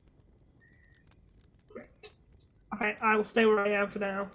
Okay, Zayla reports back after a little bit of time to say that she's seen him. And that he's in the camp. Knowing that she's done that, he's just going to tell her to return to the tree lines, but stay closer than normal. So to our caravan, but at relative distance, just be unseen in the canopy, essentially. And then he's going to look around very annoyed that everyone just seems to have bucked off, and now he can't find people. Well, people haven't. Clovis and Azriel are still there. Michael and Ash went off to talk. Around the other side. Yeah, they're in proximity. They're not like they've disappeared. I thought you and left. Phalanx is sat with Banff, just kind of at the fire, and he's just kind of like stroking Banff's head, being like, "Just the best dog." I mean, Phalanx doesn't count, right? Such a subpar That's my NPC. bestie. Just subpar NPC. Bring back Nana. Exactly. Nana would sort this out in a No. heartbeat. She'd have a gun Nana for would kill Jove. me. Yeah, literally, I could just imagine Nana just rocking into like the 10th plane of hell, twatting Tiamat and being back in time for dinner. Like, boom! That's my Nana. All right. So as Clovis and Azrael return from being close by, Jove sort of trying to see Feathers and realizing she's not around either, just sort of quickly sidles up to them, trying to be as presentable and normal looking as possible, but in a hushish tone, he's like, "The bald guy's in the other camp. He's talking to other people. He's not here." Shit. If anyone asks, you've got a big blue bird. I'll message Feathers. Okay. Joe says he's in the other camp. Have you got eyes? I do. I can't hear him though. He's closer to the head of the he's closer to the other caravans. He's drinking, I think. I can't have an idea, but it could be risky. Well, what's the idea? We need to keep a low profile. Well, I can change what I look like and kind of do a sort of a walk by sort of thing to see if I could hear anything. I think that's actually quite a good idea, but don't get yourself in there too deep. And okay. He might not be reporting to anyone. He might just be sharing stories around the fire, which means word will probably get back where we don't want it to go. We're going to have to figure out a way to cover our tracks. Try not to be long. Okay. All right, and with that, I'm going to give a tug of the hat, and I am going to make myself a sort of a stout dwarven man with a full ginger beard and like braids, with some sort of, semblance of armor. Not flashy armor, just, god-looking, person. Okay. And I am going to just try and stroll leisurely past the group that that he is drinking with. Okay. Slowly enough so I can try and take in some of their conversation. Okay. You do so, and you manage to disguise yourself as this long-bearded, long-braided-haired dwarven gentleman with a leather tunic on, which, and you do kind of just stroll past slowly. First thing you notice, the gentleman that you've got your eyes on isn't speaking. He's just kind of sat twiddling a stick in the fire with a tankard in one hand, just kind of spinning a stick with his fingers in the fire. A couple of individuals are talking, and they go, "Well, yeah, but can't be that far. Couple of months," he said. "Yeah, well, we're nearly in now. Well, as long as I get to see my Bessie again." "Oh, I'm sure you will, mate. When was the last time you saw her?" "Oh, 4 months ago, really. I miss her." "We are talking about the same Bessie, right?" "Yeah. Of course." "Your goat, Bessie?" "Yeah, well, I haven't seen her in ages. She could have been swiped or kidnapped, and I don't trust my brother to look after her." "Oh, mate, I feel for you. I'll say a prayer for her tonight." It's kind of what you catch. Okay, helpful. I'm gonna just keep walking for a bit, and then I will turn and walk backwards after a couple of minutes.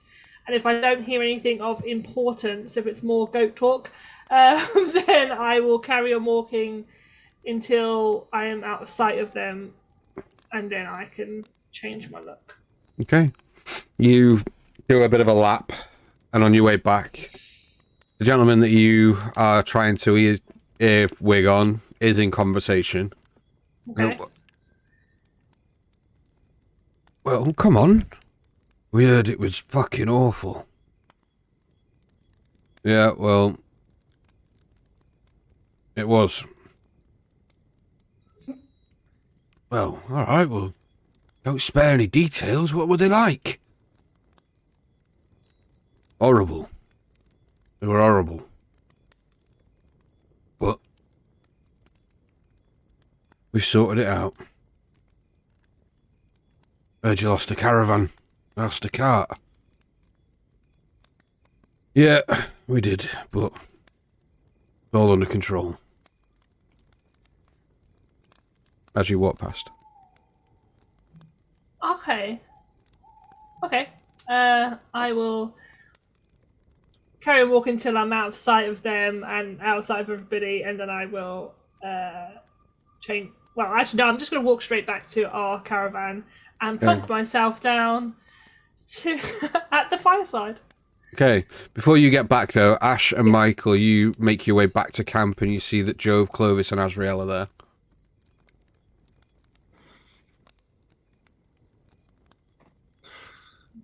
Right. There's... It's more firewood. Oh, aye. Yeah, did you get twigs again? Yeah, I did. Phalanx kind of looks at you and goes, Really?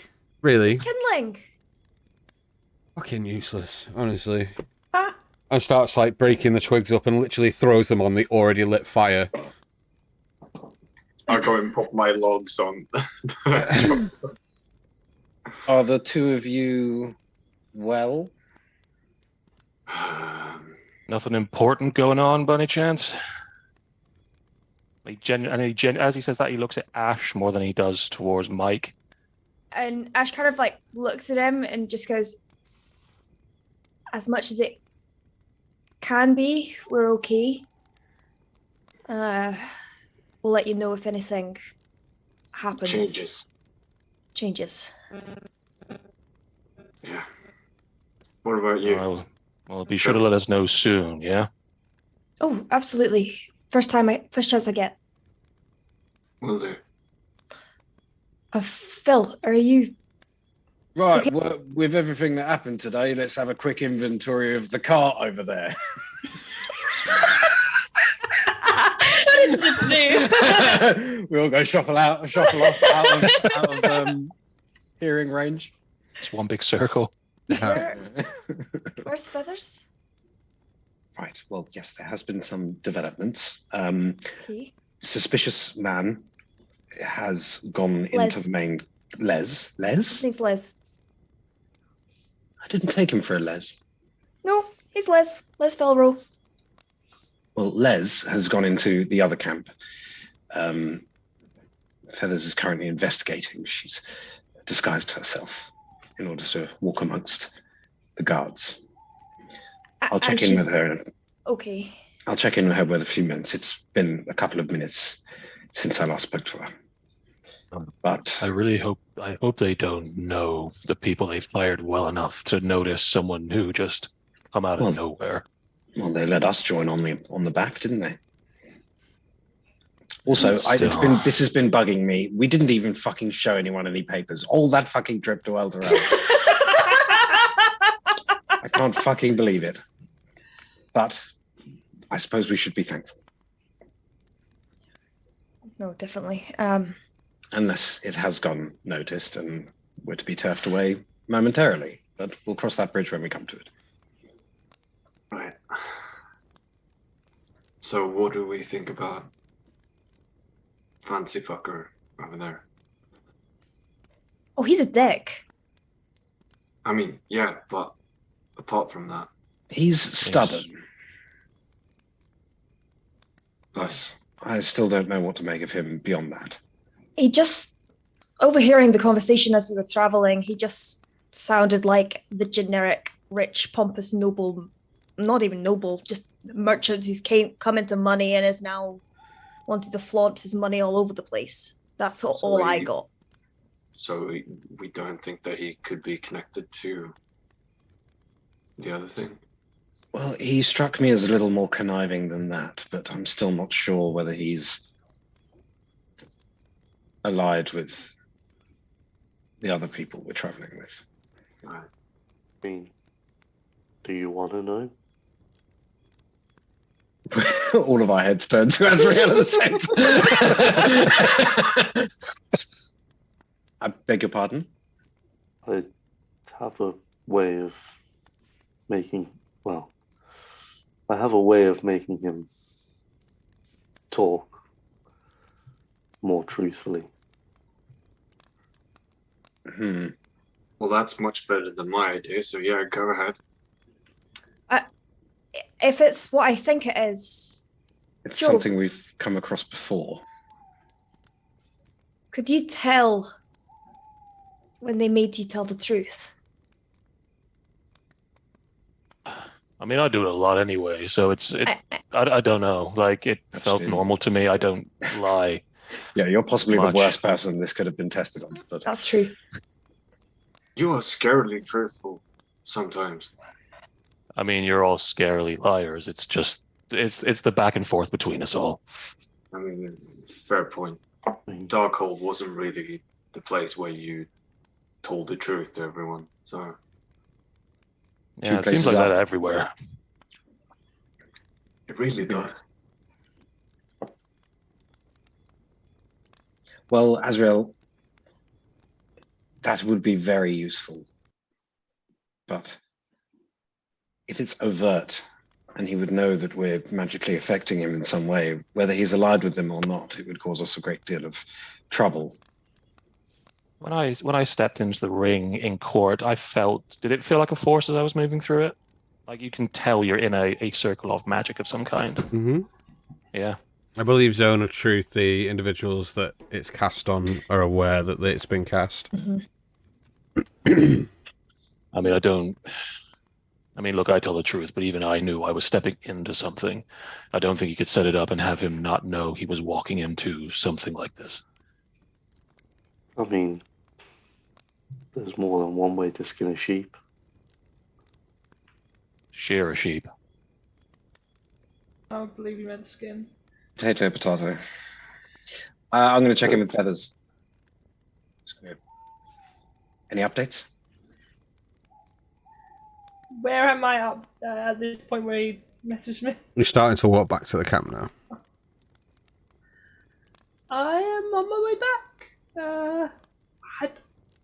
I'll speak to you in a second. Feathers is on her way. She'll be here shortly. But Okay. things seem to have gone well. That's promising. Why is I she don't always know. off somewhere we're not? Because she's good at it. She's this big. Yeah. Precisely. I know, but one good swing of a sword and there's two of her. I mean, I don't know. It's just I mean, generally, that's that's sort of how it goes for all of us. I mean, I don't know. You'd have to do it a couple of times to get through me. She's, more feathers than person.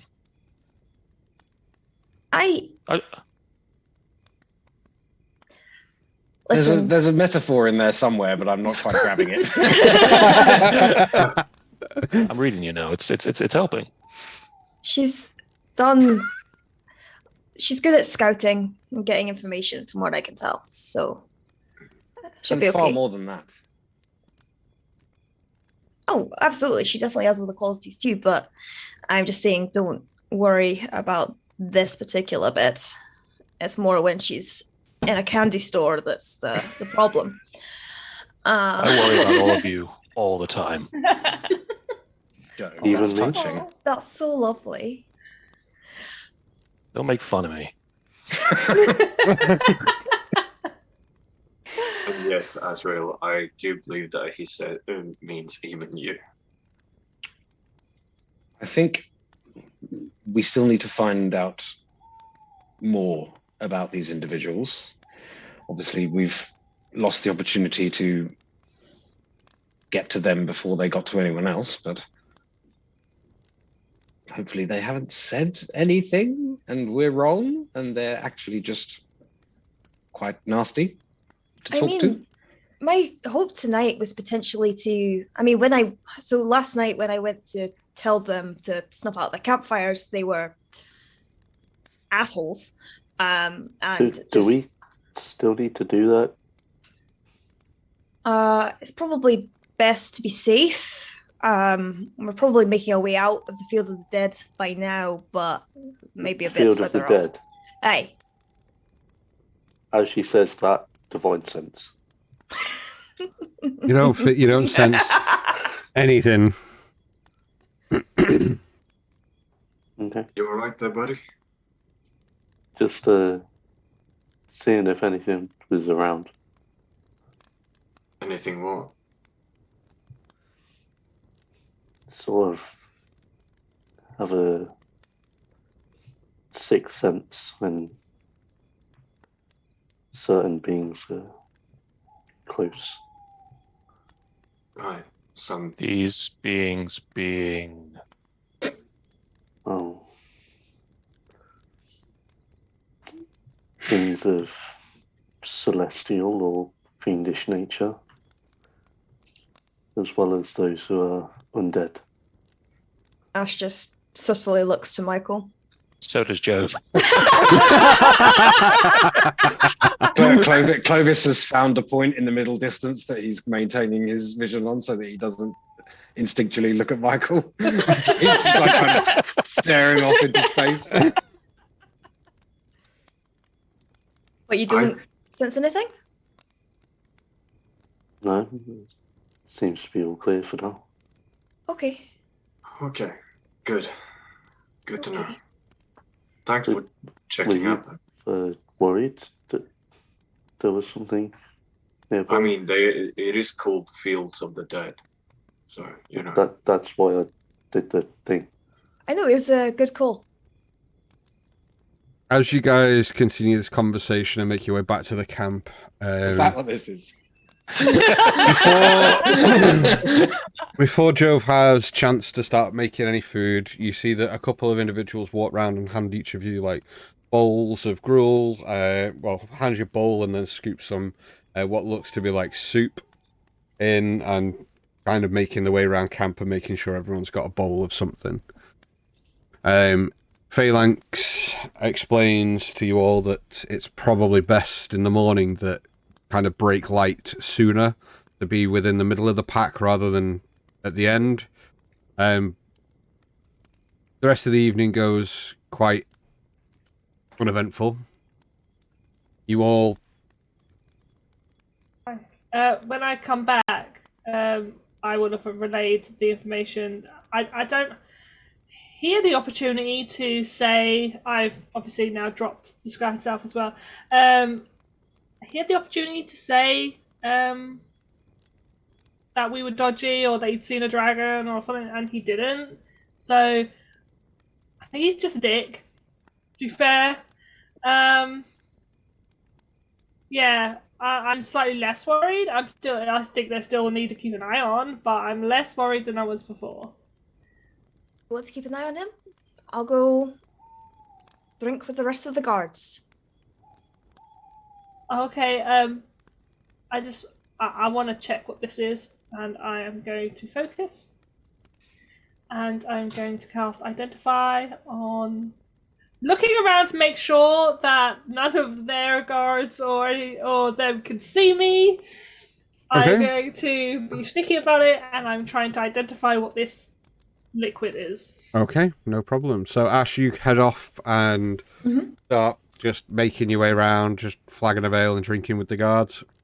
Feathers, you cast Identify. This item has no magical properties. Oh. It's nothing.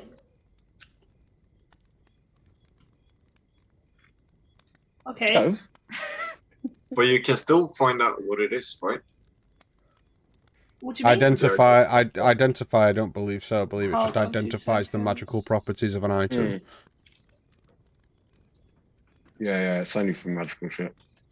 I don't believe that. I don't believe Identify identifies non-magical. Yeah, you can't do it on a horseshoe and be like, it's a horseshoe. Yeah. I believe it's just. Yeah. I believe Identify is just, it identifies the magical properties of a magical item and what it does.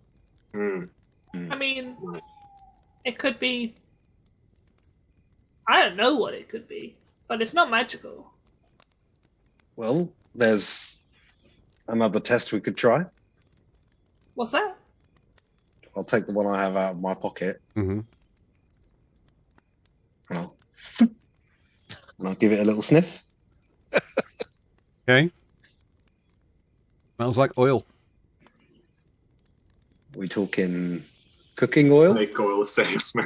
Oh dear Lord! Oh. Are we talking Fish a oil. different kind of oil? Fish oil. Oh. Different kind of oil. Jove, this might help you concentrate while you're reading. Appears to be some kind of cod liver oil or something. All right, Mom. Oh, hey, supplements, cool. No, not really. But How do you know that word? He's been reading. You don't know salt and you know supplements. You're not going to let that go, are you? No. Nope.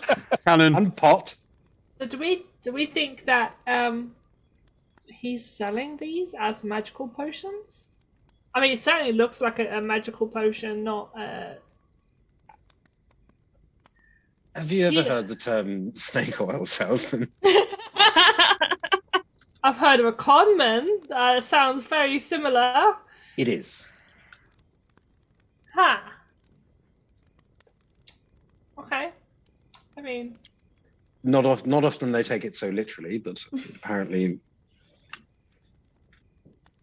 it's good to know. maybe so in this case. It's fine. We have another crook on our side.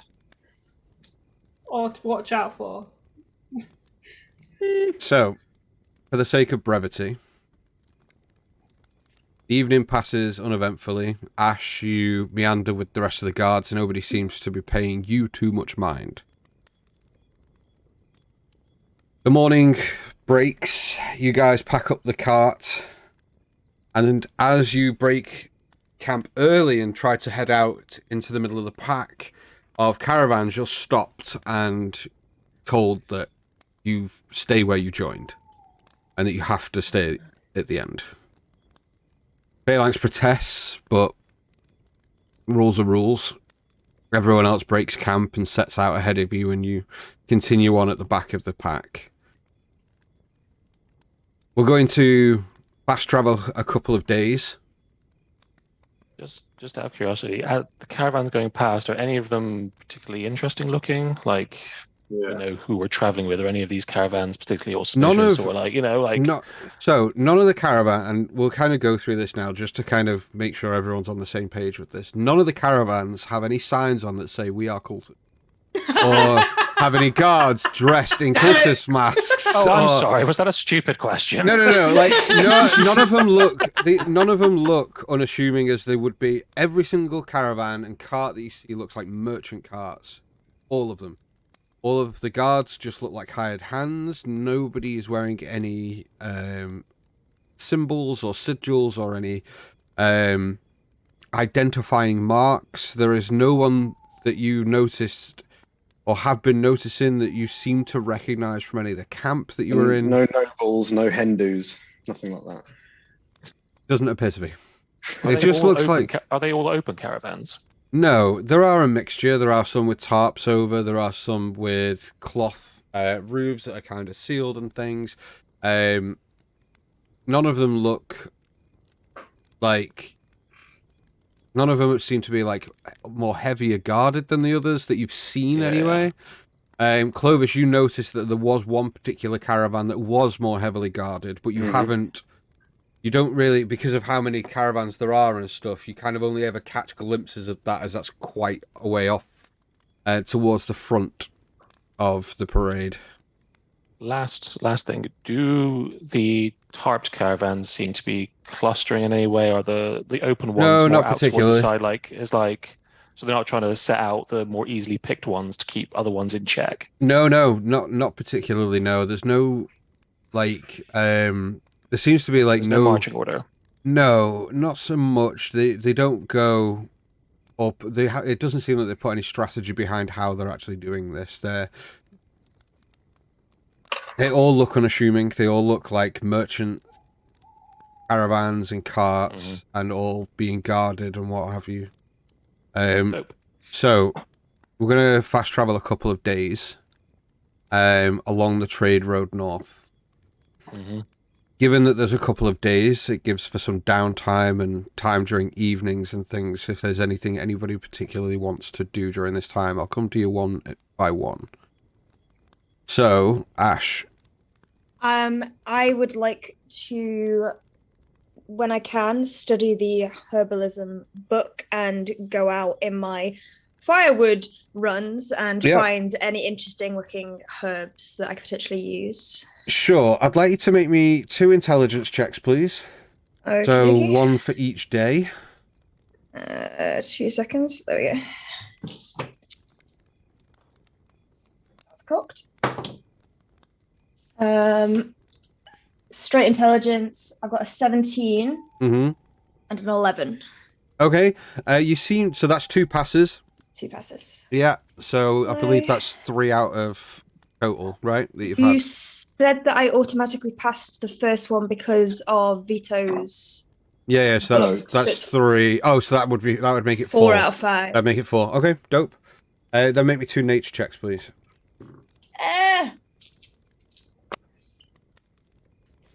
8 and 15. Okay, so you find the following item. Find some blueberries. Lovely. You find some chamomile. Okay. Some clover. Some moss. Nice. Yep. Some nettles. And you also find some thistle. Thistle. Yep. Okay. Anything else that you'd like to do during this time? Come back to me. I just need to have a little look through something. Okay, no problem. Okay, let's go to Azrael next. During the 2 days of travel, what would you like to do? Anything in your downtime? At some point, I'd like to catch feathers if I can. Okay, if it's for RP and stuff, we can. Yeah. Okay. Is there anything you'd like to do in your downtime? We can continue roleplay when we get to another point where we can do that. Other than sort of the nightly ritual of prayer,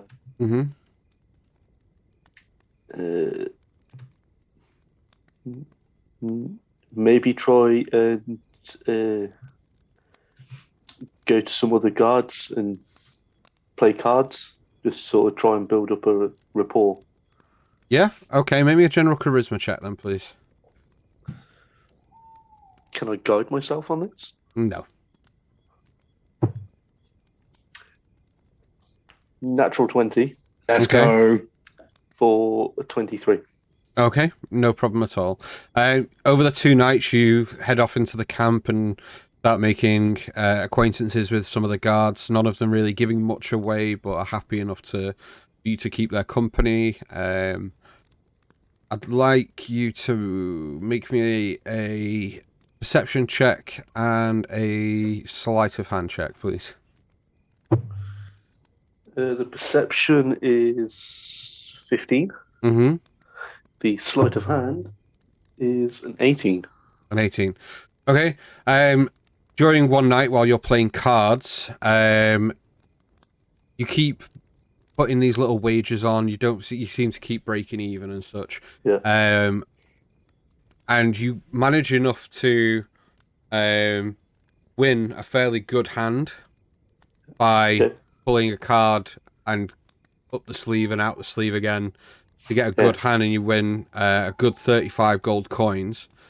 Although the next hand, because of your confidence, you bet it all. Plus a bit extra. I'd like you to take me 15 gold pieces out of your thing. I don't have 15 gold pieces.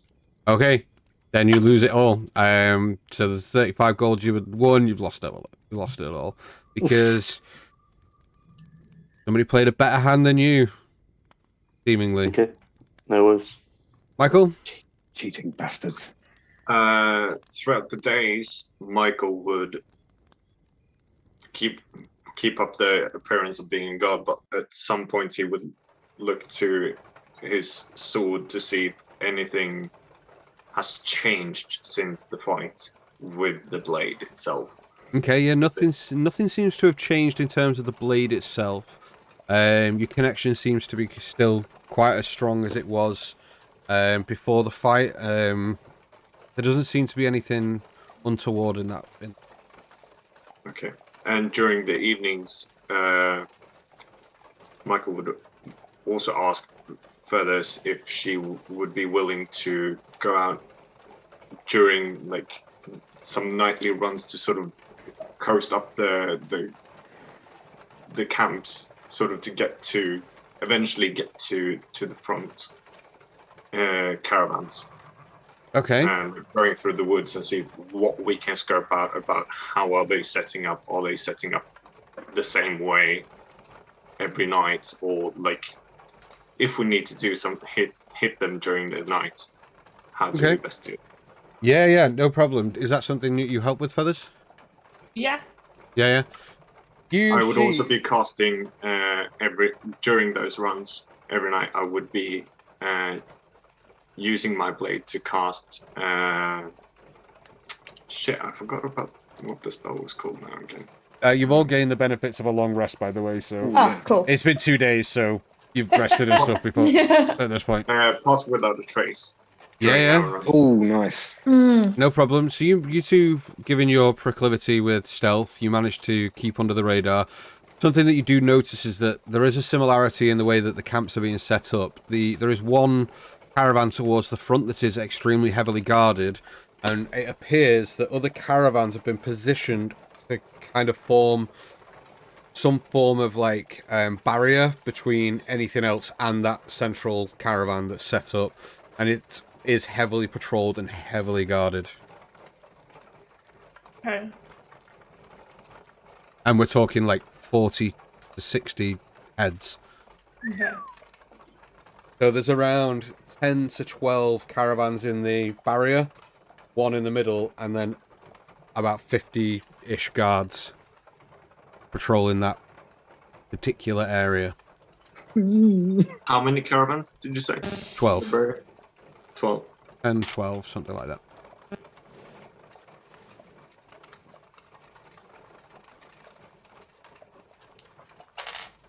Anything else during your downtime, Michael? No. No? Okay. Clovis. We've got 2 nights, right? Mm-hmm.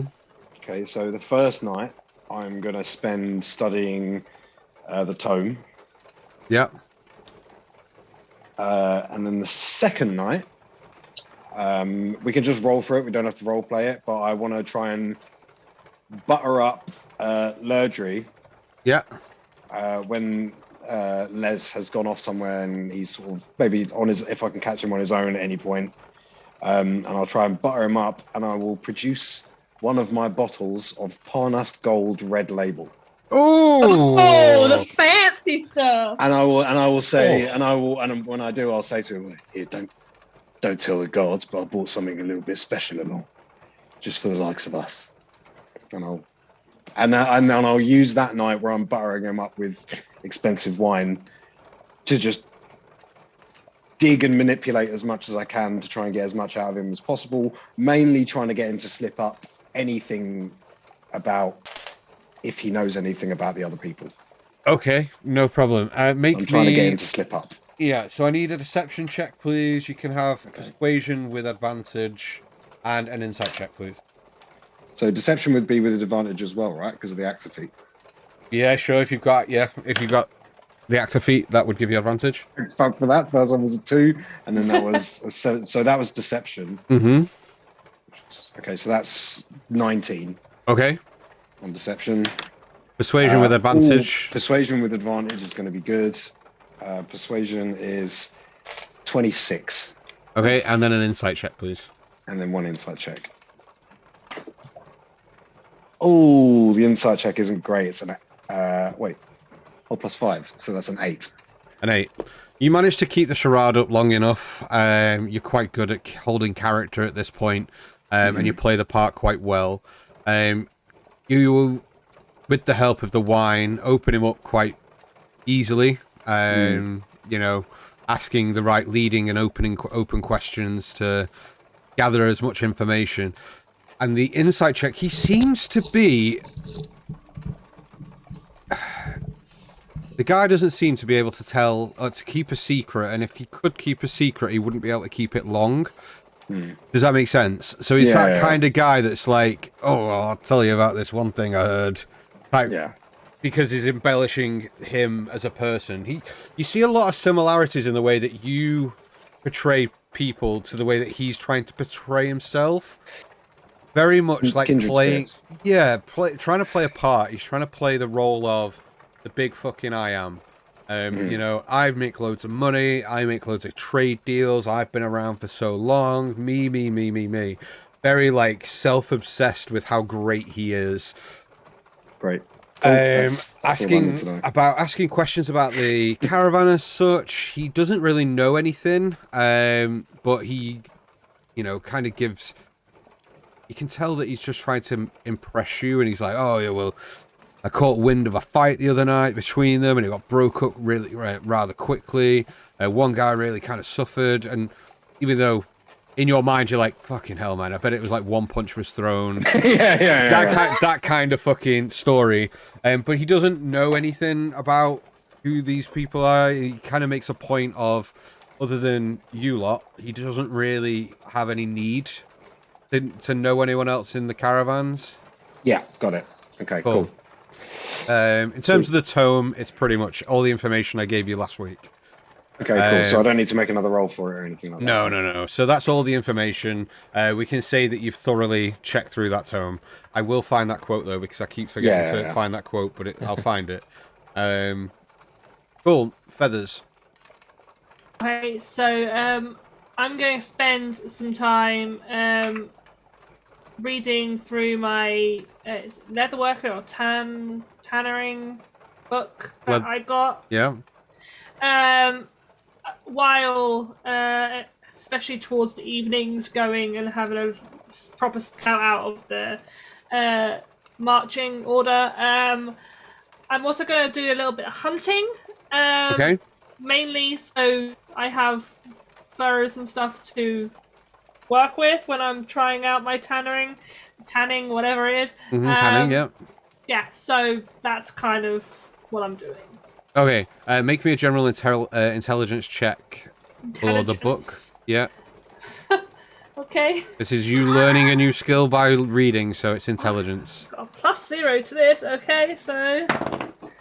Oh, an 18. An 18, okay, that's one success. Okay. So, you gather the information, that's no problem. I need you to make me 2 survival checks. Okay. Survival. +1. So that's a 15. And a 17. 17. The first night you go out trying to hunt, you manage to not really find much that night. There are a few birds and things, but you don't really kind of take a fancy to shooting birds. On the second night, however, you do manage to find a rabbit. Okay. So you hunt and skin the rabbit.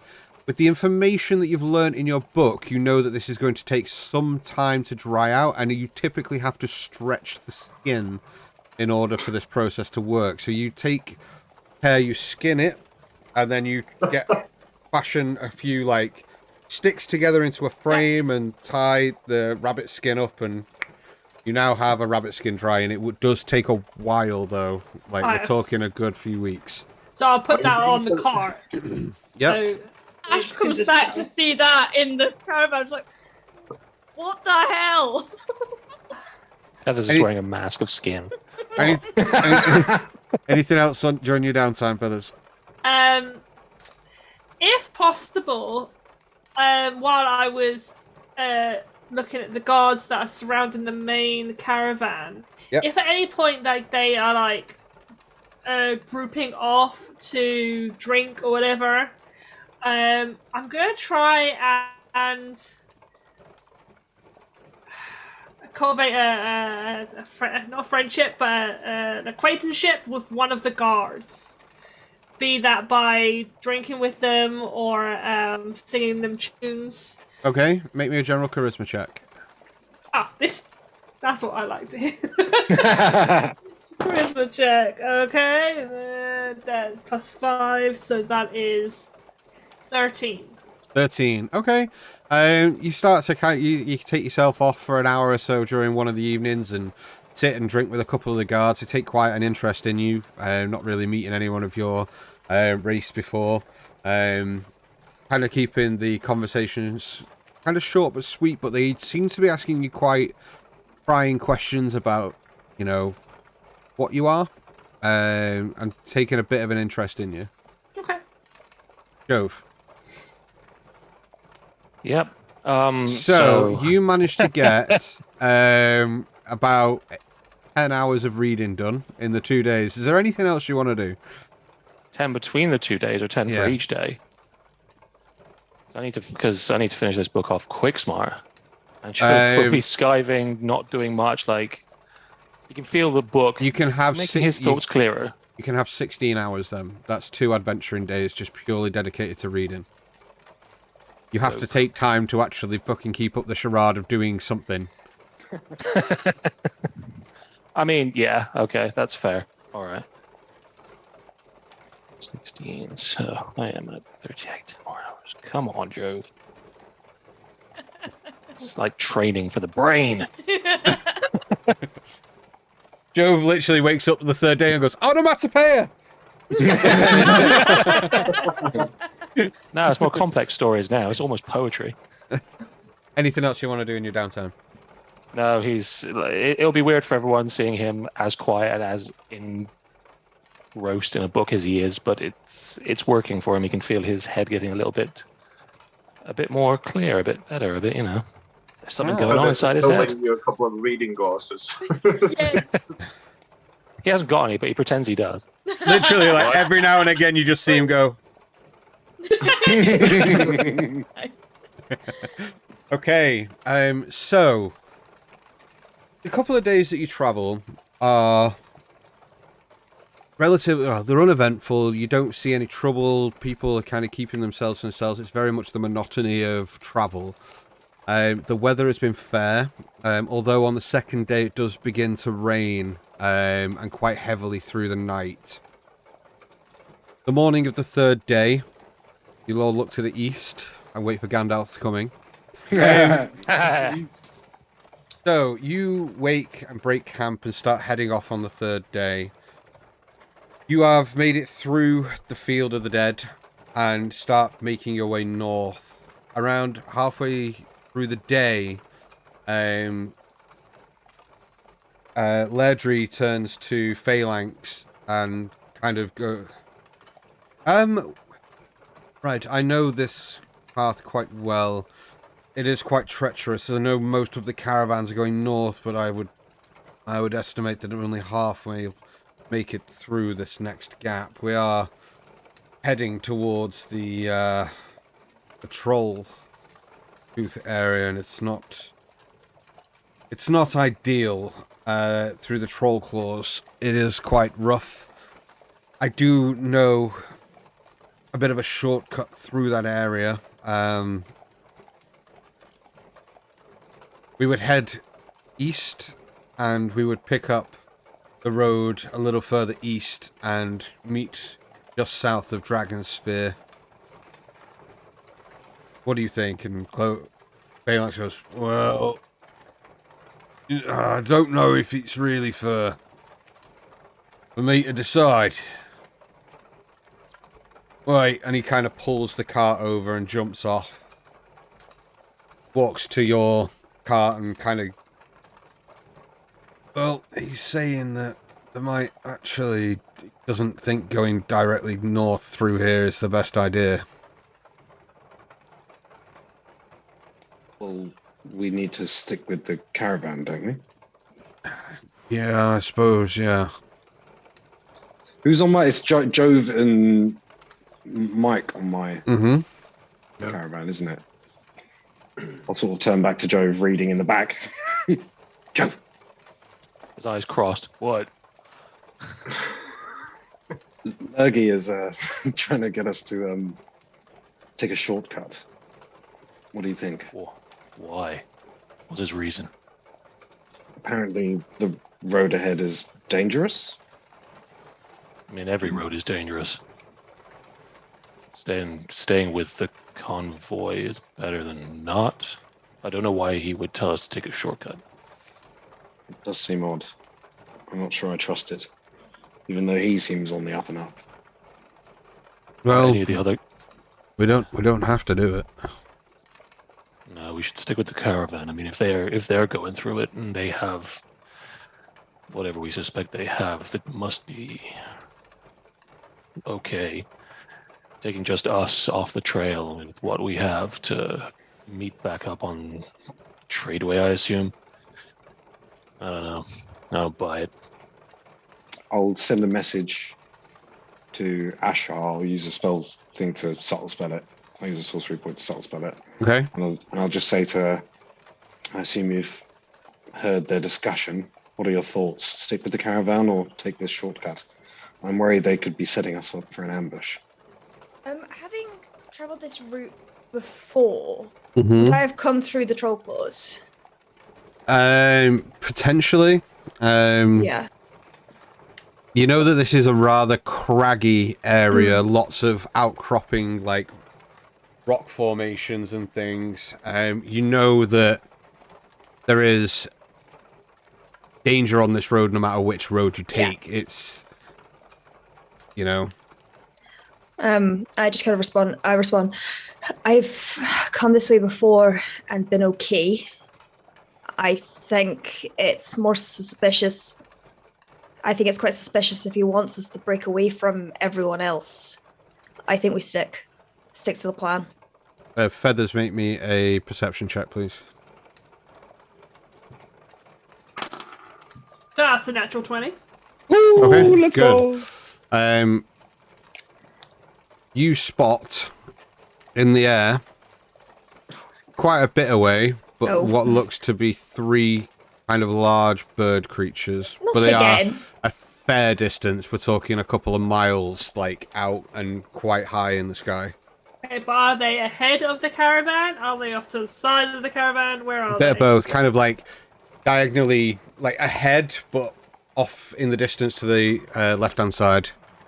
I immediately let Clovis know there's more of those big deagle fuckers up that way.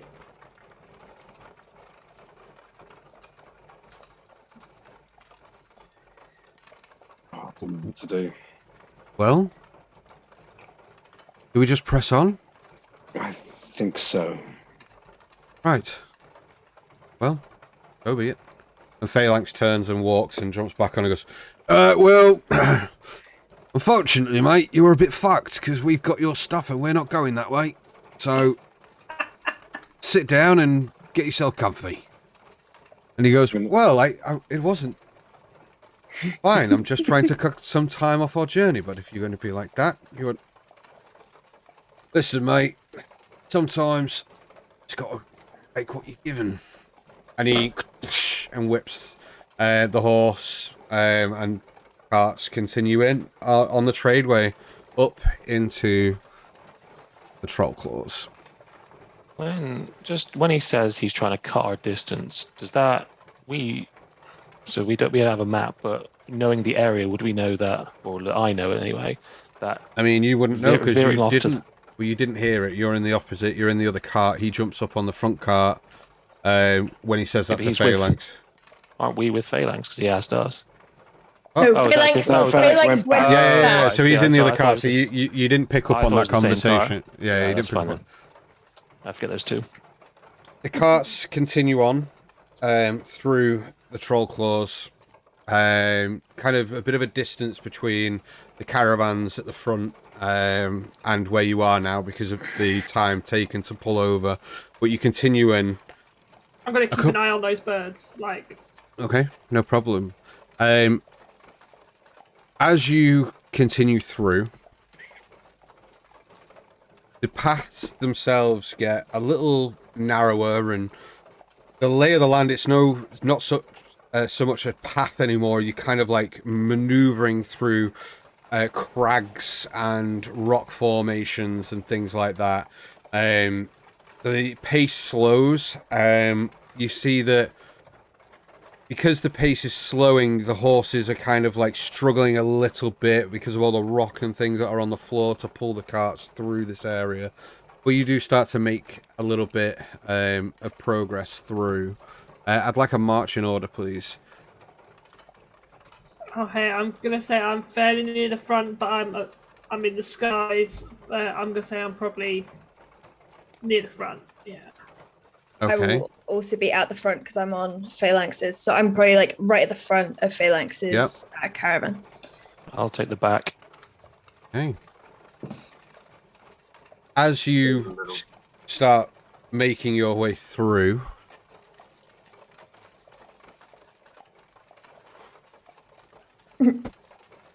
No, he rolled something. He rolled something. He rolled something. Michael, what's your armor class?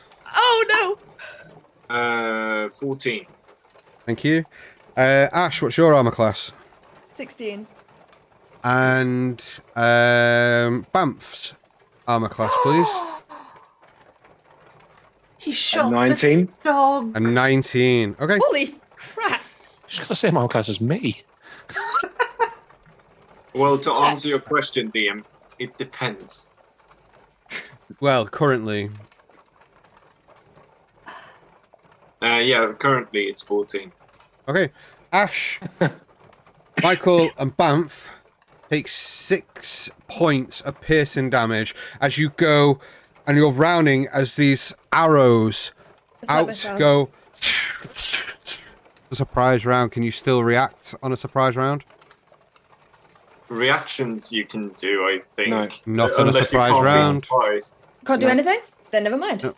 You take 6 piercing damage as you the one hear time I could use it. as these arrows fly from multiple directions. I'd like everyone to roll me initiative. Oh, for fuck. Bam! Also, thank you very much, Arthur. She might need it. Yeah, so Ash, you get inspiration. Ooh! I needed it because I used it on the Guys, if you last time. just so you're aware, if you are going to give a player inspiration, I just lost the word. If you give a player inspiration, it has to be before they make a roll. So they have to have it in the bank before I ask them to make a roll. So, Ash, there you go. Yeah. Okay, let's get some music here. Hell yeah, let's go.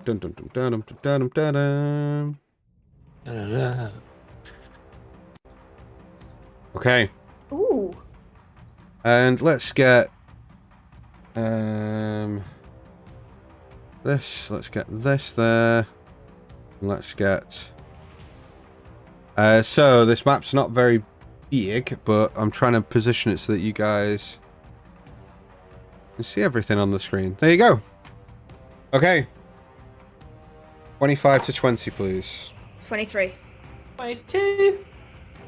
We switched. True. 20 to 15. 17. 17 also, with a +0 to my dex. Okay, Plus so So Michael, Clovis.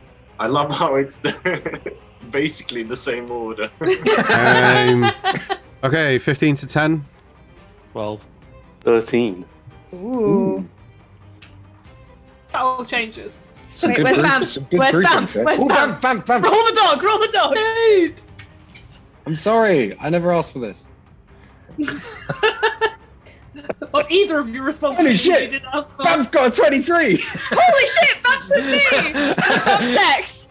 +4. Oh my god, rollies. You're gonna go in the same time, but I'm gonna go Bamp first and then Ash. But you're gonna go Sure? at the same time. She's got a 1. I got a 4. Alright. You're gonna go at the same time. Okay. Ash and Bam. Okay. So as you are making your way through this craggy area, these 3 arrows out of the bush here as this creature steps out onto the ledge with a bow in hand as it looses an arrow straight into Bamf. Bastard. This individual here rounds the corner and fires into you, Michael. Oh, he's mine.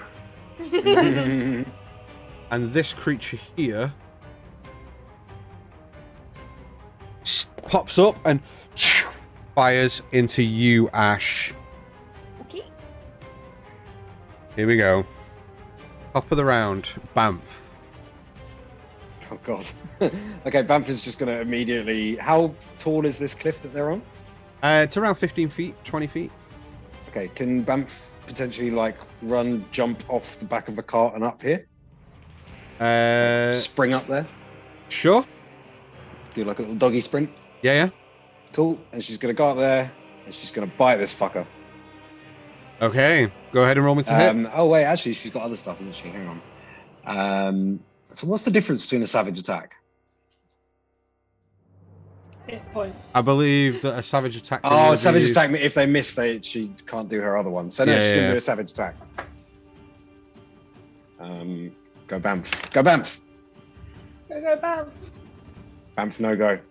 No. Oh, No, she got a nat one. Oh no, Banff. Oh, does miss as she leaps up and goes, and she misses. Unfortunately, Yeah, she's doing like the whole like, as she goes up and just tries to snap at it, but misses. Okay. Nat one, does that affect Banff as well, or just us as players? Just you as players. I've already hit the dog once. And she loses her actions as well, so that's her bonus action as well. Right? She does, yeah. Anything else on Bam's go? Nope. Okay, Ash, you're up. Ash kind of not being able to react to this arrow hitting her, kind of pulls it out and looks up ahead at this figure. I assume like now almost ducking behind this bush, and propels herself off of the rocky face of the side of this kind of cliff thing, and pushes herself round almost like walking on the wall before just seeing herself off and doing a roundhouse kick at this fuck. At this fuck. Okay, yeah, no problem. This fuck. Everyone at home, is that map clear enough? Is it big enough? It's a bit... Can everyone at home see all the tokens and stuff? Yeah? Okay. Yeah, just off to the south they can't see.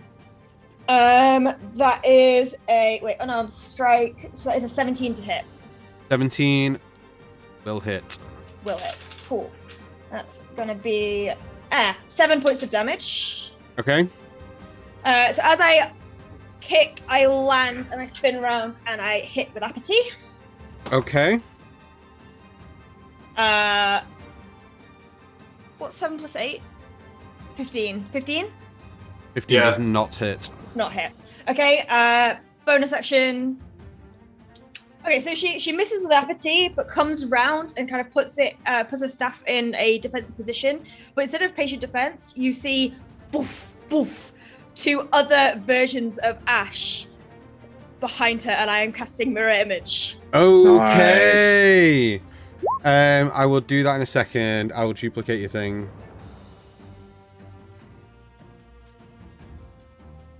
But that is my turn. Okay, no problem. Let me duplicate. Oh, so mirror image. We don't need to put the tokens on, but we'll roll it if something goes to hit you. Yeah. Excellent. Okay, anything else on your go?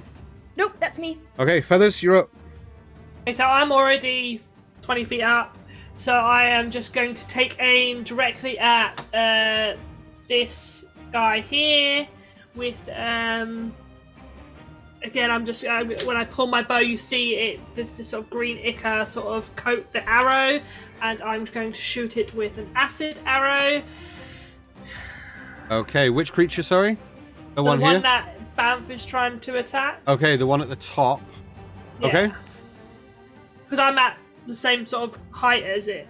Nope, it is a little bit higher than you. So you're on the back of a car. Oh, so you're flying, aren't you? I was already flying. Yeah, no problem. Yeah, that's fine. Okay, so that is 19. 19 will hit. Okay, so that's 44.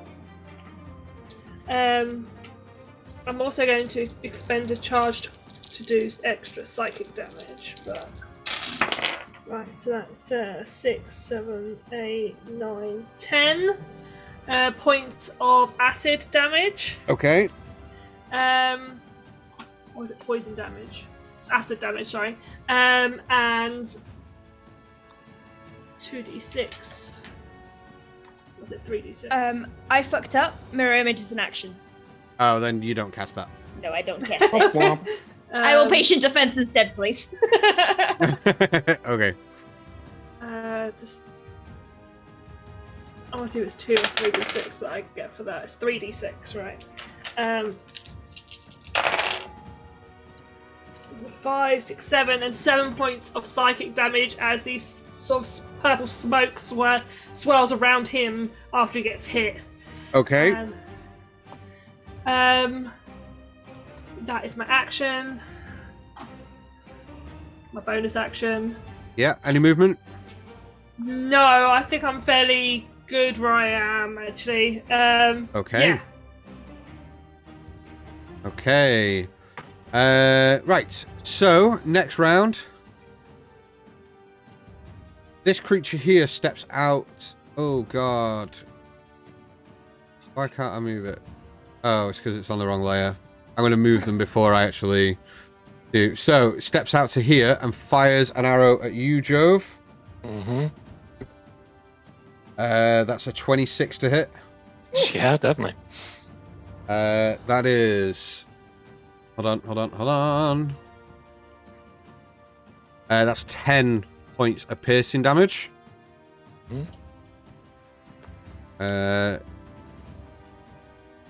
This creature up here is going to fire a shot towards you, Clovis. 24 to hit. Jesus. Yeah. For 6 points of piercing damage, as these creatures are just like jumping out and loosing arrows towards you all. Jove, you hear behind the sound of large crashing footprints as this creature here rounds the corner. Big boy! Okay. And That isn't shown on the map. I know. Just saying. I will move it in a second. That big creature up there, guys, at home. This motherfucker right here. This creature here at the top of this hill makes himself known. Rocks out onto the top of the ledge, and is going to take a shot at you, Azrael. Okay. It's only a 16 to hit. 16 is my armor class. For 6 points of piercing damage. Okay. And it is Michael's go. Michael's going to turn to the others and say, so are we fighting or running? And then he's just not going to wait for a response. He's going to do Hexblade's Curse on this one here. Yeah, no problem.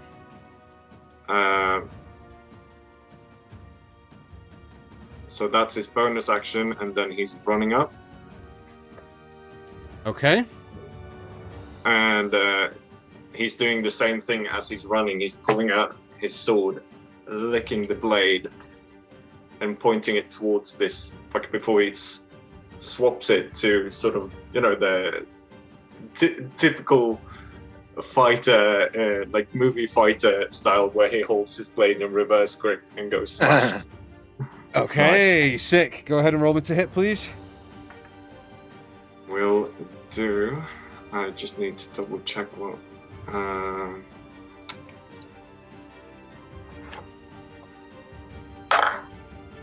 Oof, that's back to my actions. So that is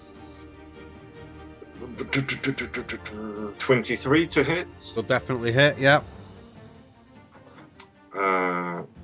And that's a D8 for 7 points of damage. Bad damage roll there. Yeah. 2. Next one is a 24. Yeah, we'll definitely hit.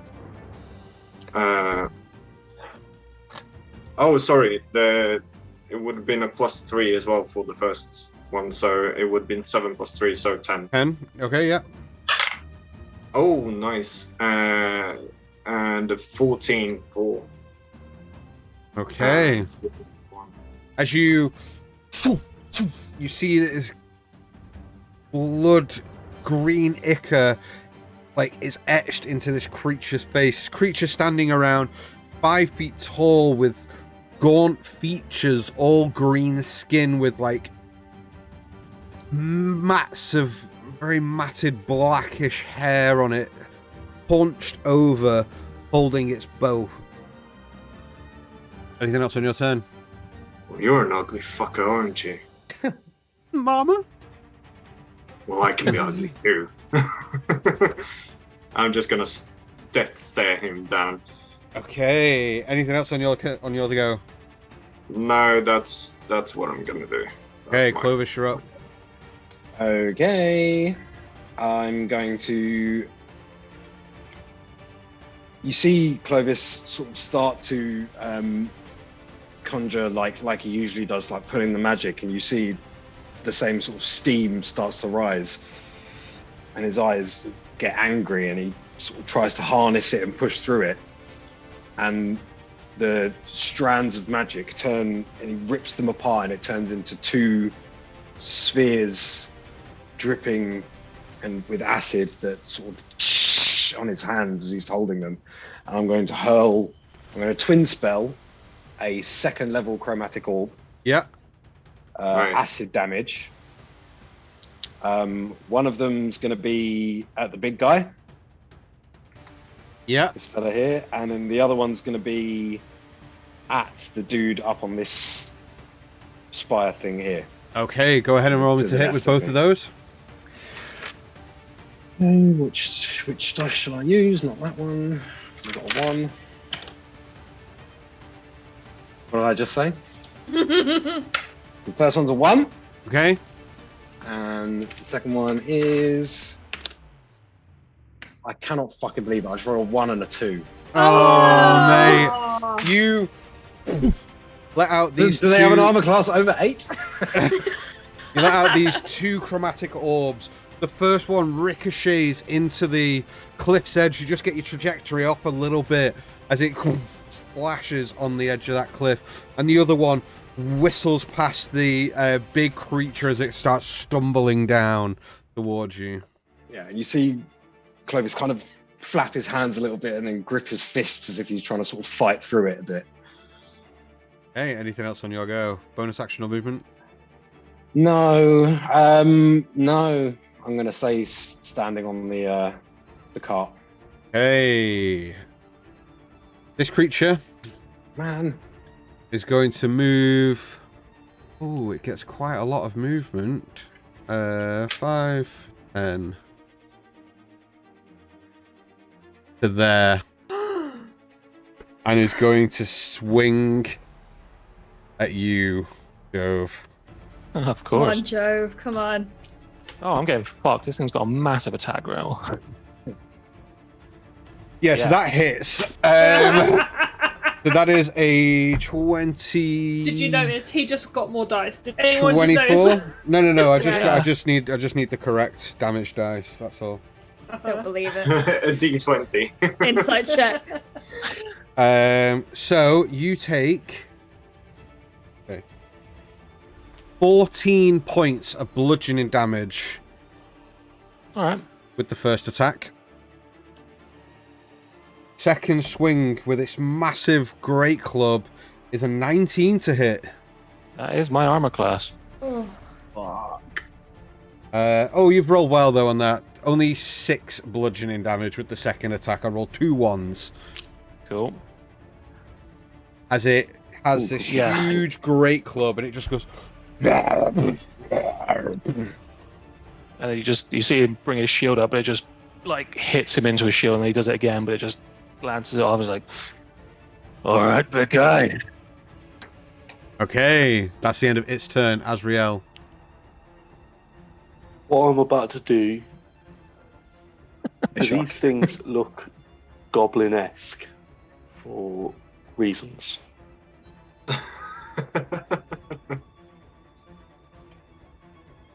Goblinoid? Sorry, were you asking me a question? I am, yeah. These things look goblinoid, is what you said. Do these things look goblin-esque? Similarities in them, but no. Okay. In that case, I'm going to Misty Step Okay. to there with 30 feet. Yeah. And I'm going to take 2 swings with the greatsword. Okay, no problem. Choppy. With advantage, because it's flanking with Jove. You do get advantage on this attack, yeah? That's good, because that's... First one was a 3. The second one is a 23. Okay, yeah, Much that definitely better. hits. Go ahead and roll me some damage. That's 11 plus 4 is 15. 15. Yeah, no problem. Second swing Yeah. is a natural 20. What? Whoa, let's go. Oh, yeah. Nice. Chunky Do it. crits. Come Say on, that Paladin. with less and less definition each time. I'm eating cake. So I'm this depressed will and I'm eating be cake. Divine Smote. Sorry. This will Divine be Smote. Divine Smite and Divine smote. yeah, Smote. Smote him, mighty smoter. You can smote things, right? That's a word. True. Okay. And a charge for the weapon as well. Okay. So, sword damage first. Isn't great. It's 10 on the dice, doubled to 20. Yeah. I'm going to only do smite at first level. Okay. So, 2 d8s. So that's 12. Doubled to 24. Mm-hmm. And then 1 from the weapon charge Yeah. is an 8 to 16. Hey. You... and just start hacking at this creature. It takes quite a lot of damage. I need another d20, please, on the chunky crit table. 14? Ooh. Stunning crap. Okay. Might make me one. We're all just hoping for okay. the stunning crack. Roll me a d4. We'll come out one day. 2. 2. Okay. As you crash into it for the second time, you cut just around the top of its head, and you see as it leans forward, blood starts to pour. Jove, you see the blood start to pour down this creature's face, and it starts to begin to like. Anything else on your turn, Azrael? No, that's me. Good. Okay. Okay, my turn.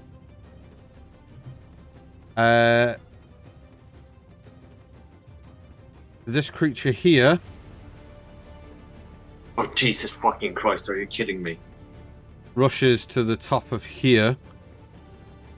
And we'll take a... Where is Zayla at this point?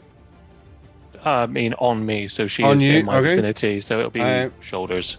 Yeah, we'll be taking a shot towards Zayla. Can they see her? can't Because see she's Jack on me, or this like, level. she's... Do I count as half cover, at the very least?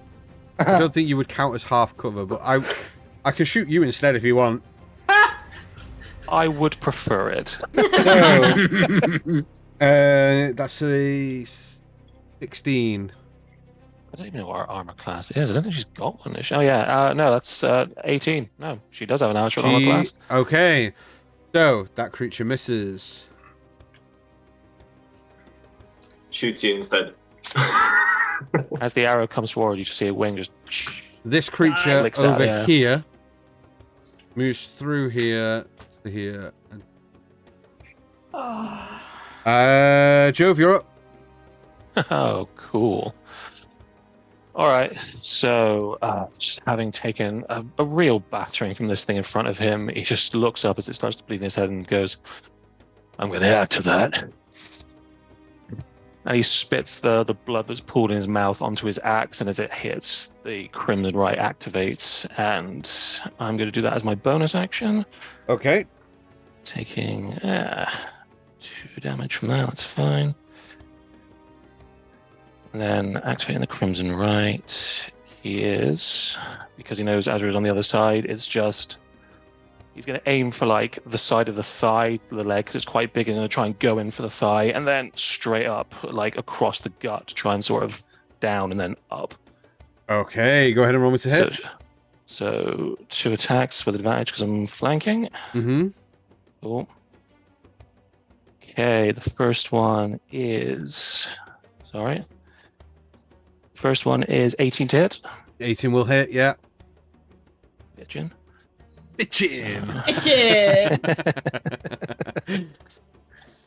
So that is 8 plus 5, which is 13.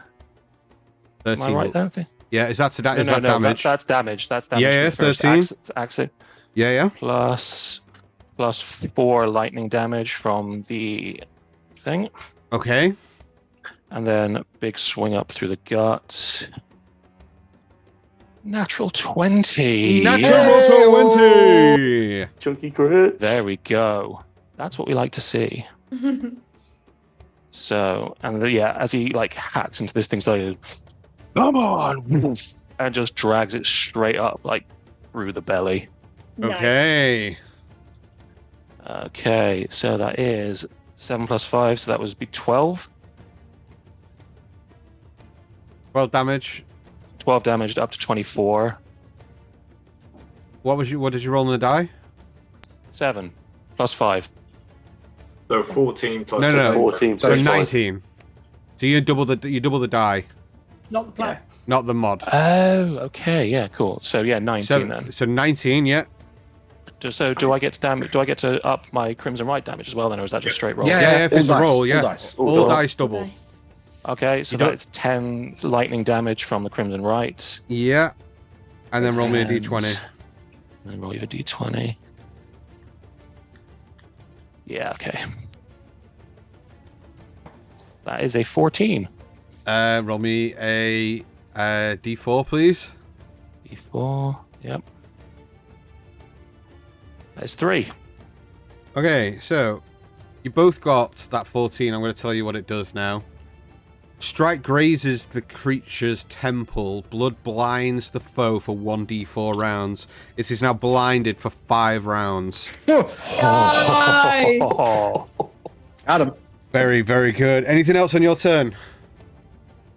Yes, seeing as he is blinded, I am going to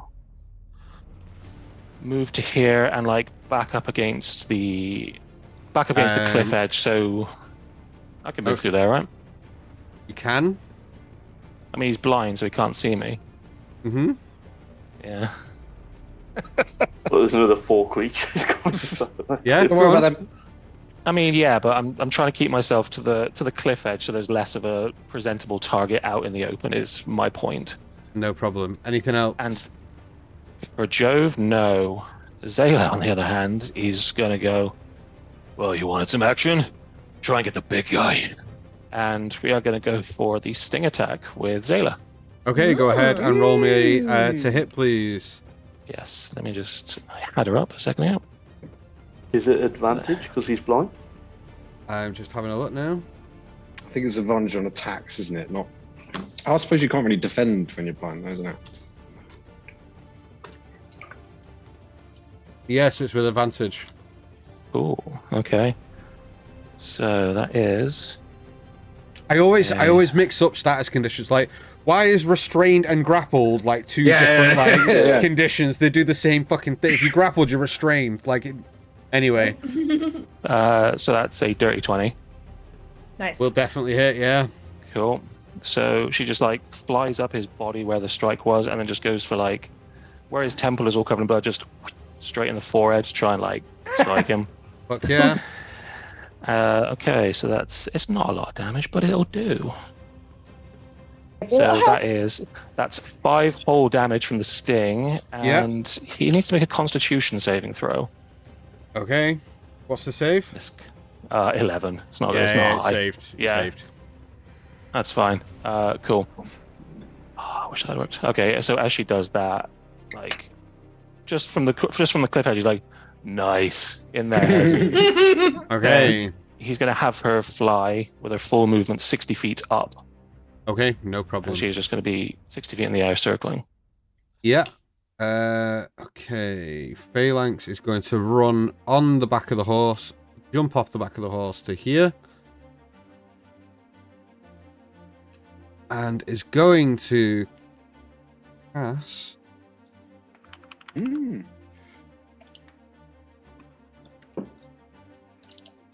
on, baby. It's going to cast Shield of Faith on you, Ash. Oh, nice. So you get a +2 to your AC. Ash, from off to your left, you hear more growls and groans as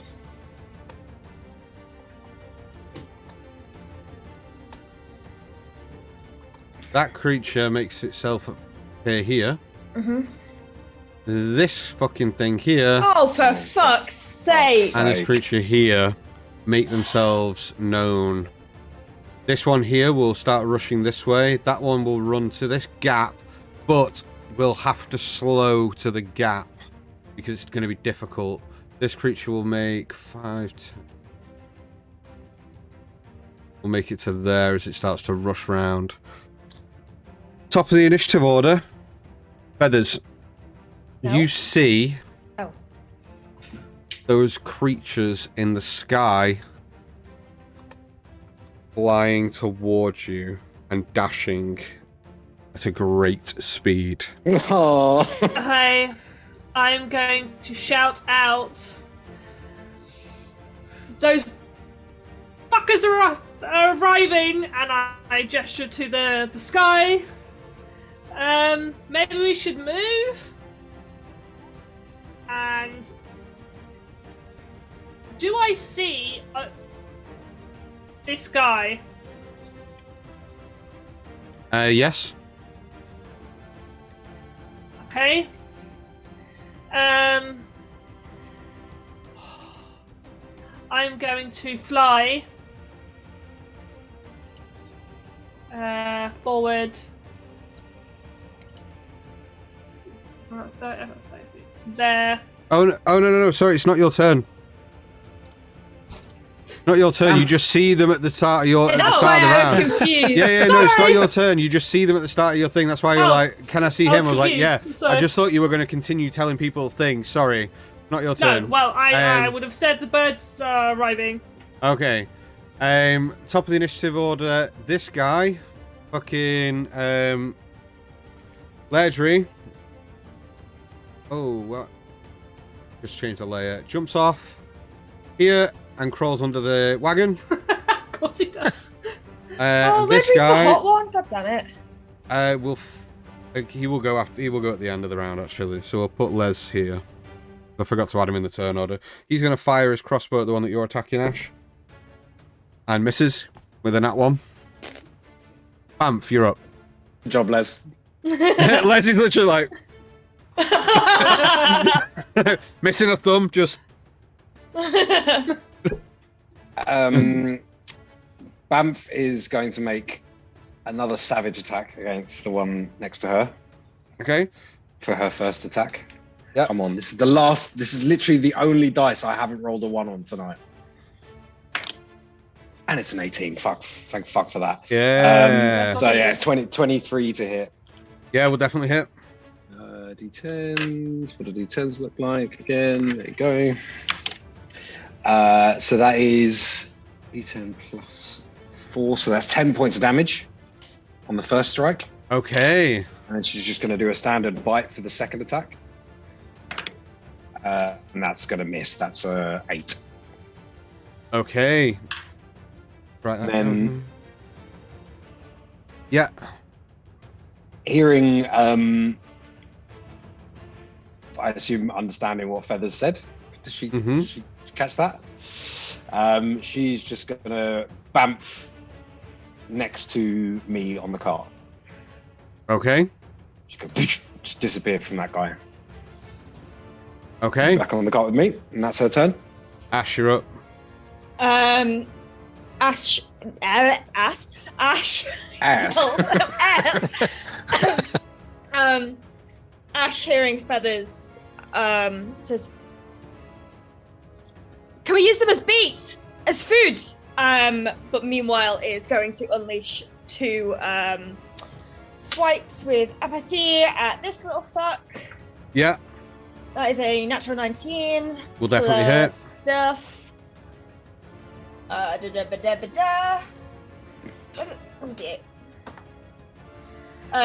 is 11 points of damage on the first one. Second one is a 23 to hit. Okay. Oh my god, I'm rolling well. For 12 points of damage on the second. Nice. And then... why not? Flurry of blows! Fuck yeah! Fuck. 10? 10 misses, unfortunately, yeah. One. Oh no.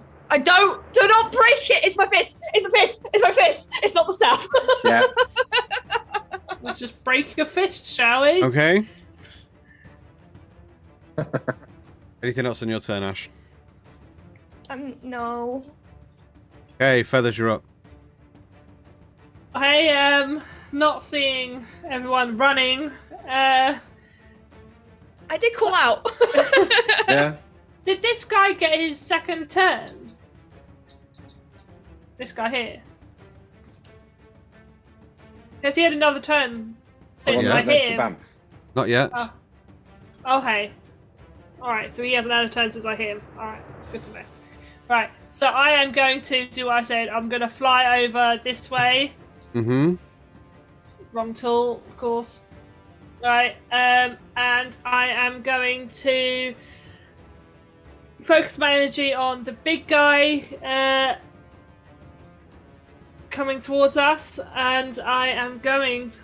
what's the range on that? Tell me he's within range. 30 feet. Is he within 30 feet of me? Yes! Right, so I am going to focus my energy and just say, go away! And I'm going to cast suggestion Nice. for him to go away. Okay, what's the save? Wisdom save 16. Oh, it's not got a very good wisdom score. I presume so. Nice DC as well, man. Fucking hell. That is good. Fails. Yes! So he is... so he's going to run away for 8 hours. He's going to go away. Okay, is that a concentration spell? It is, so I am now concentrating on that. Okay, so you're concentrating on that, Feathers. Okay. Movement, action. Do I have any bonus actions? Just quickly... don't believe I do. No. No, I will, as a bonus action, 60 feet. Okay, yeah, Ash. I'm gonna say, you got this, girl! And she has Bardic Inspiration. Hey! Yay! What is it? What was it? 1d8. D8? Yep. Okay. There we go. Ooh. And that's my go. Okay. The creature that's next to you, Ash, it says go next. Mm-hmm. And we'll drop his bow and pull out a sword. For a 17 to hit. AC is currently 18. Fuck yeah. So he misses. The one next to you, Michael, will do the same and try and hit you. Oh, that's a little better. That's a 19. Yeah, that hits. Okay, 4. Yeah. 4 damage. 7 points of slashing damage. This creature here will take a shot at you, Clovis. 15. Misses. Misses with that. This creature here will take a shot at you as well. Okay. Oh, that's better. That's a 17. That's 24 to hit. For 8 points of piercing damage. Okay. Feathers, the one that you mentioned, is now taking its shot. I think she's gone for a sec. Okay, I didn't know if it was like a reactionary thing. And this one is going to shoot the horse. Oh, no, don't do that. And hits the horse. No! Wait. Feathers might want to do something. For 9 points of piercing damage. So this arrow goes straight through the neck of the horse. No! Balls. Can I silvery barbs that? Or is it too late? I've rolled damage, mate. No, unfortunately not. Oh, fuck. And it is now your go, Michael. So, if you're going to do silvery barbs, you need to roll it before I roll damage. Yeah. You can roll it when you know the result that it hits, but you can't then roll it after the damage. No, it was just me being very slow in my reaction. Sorry, just before I come to you, Michael, that creature that you mentioned, Feathers, took its attack. You're muted. Yeah, I figured that. So at the end of his turn, if he didn't use his action to remove any acid that was on him, he takes more damage. Okay, go ahead and roll damage. Let's see what it is. That I think it's a. Is the horse dead? How many points? How many hit points do horses have in D&D? On it. Mine's got 19. Yeah, but that's yours. I don't know if that's the same. Horse. No, it's a special horse. It's not. 13. 13, so it's got 4 hit points left. It takes another 6 acid damage. No problem, thank you. Okay, Michael, you're up. Right. Michael's just going to scream again, everybody get back on the cards. And... yeah, he's going to take 2 more swipes at this guy. Okay. That's an 18. We'll hit. Sorry, 19. Yeah, we'll hit. For a 7 plus 3, which is another 10. Yeah. And oh, thank fuck! Finally, a 19, which is a crit for me. Yeah. Chunky crit.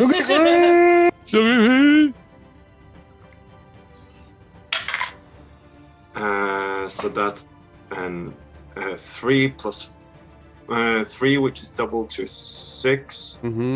Plus 5. 11. 11 plus another 3. So 14, yeah. 14. And then roll me a d20 on the crit table. 15.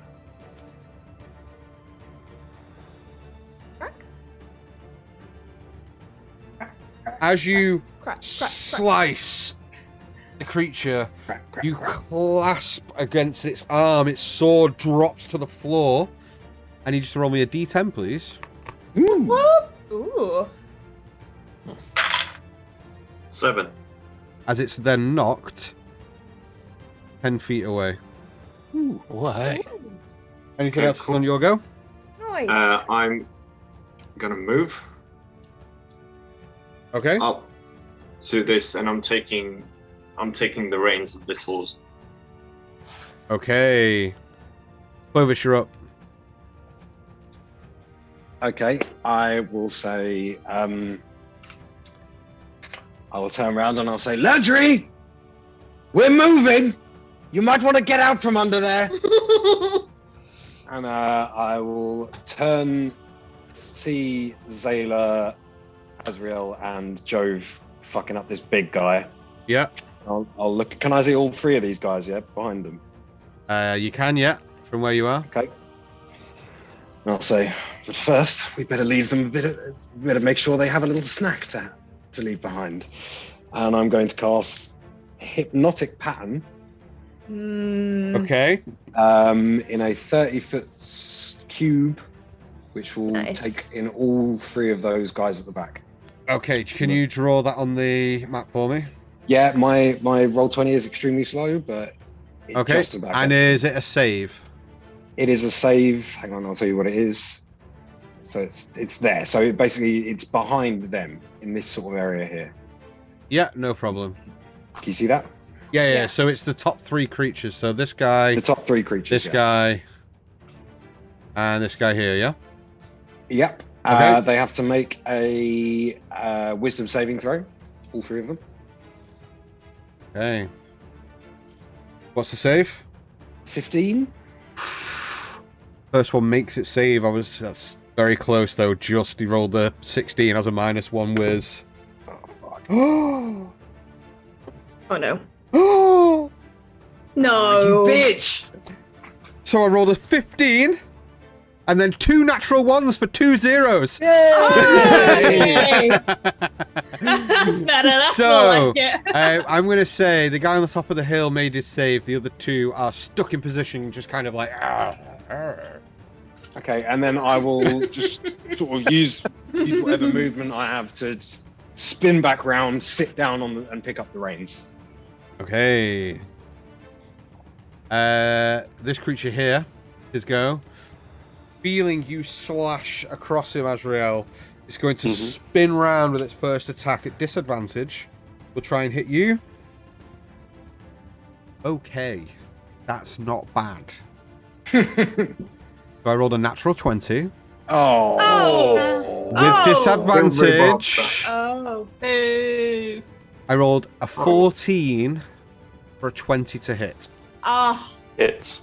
Nice. Shock. So that's So good. It negated the crit. That's so good. 14 points of bludgeoning damage. Yeah. On the first attack, and the second attack with disadvantage. Second one doesn't hit. It worries me that you're on our side. Yeah. Am I?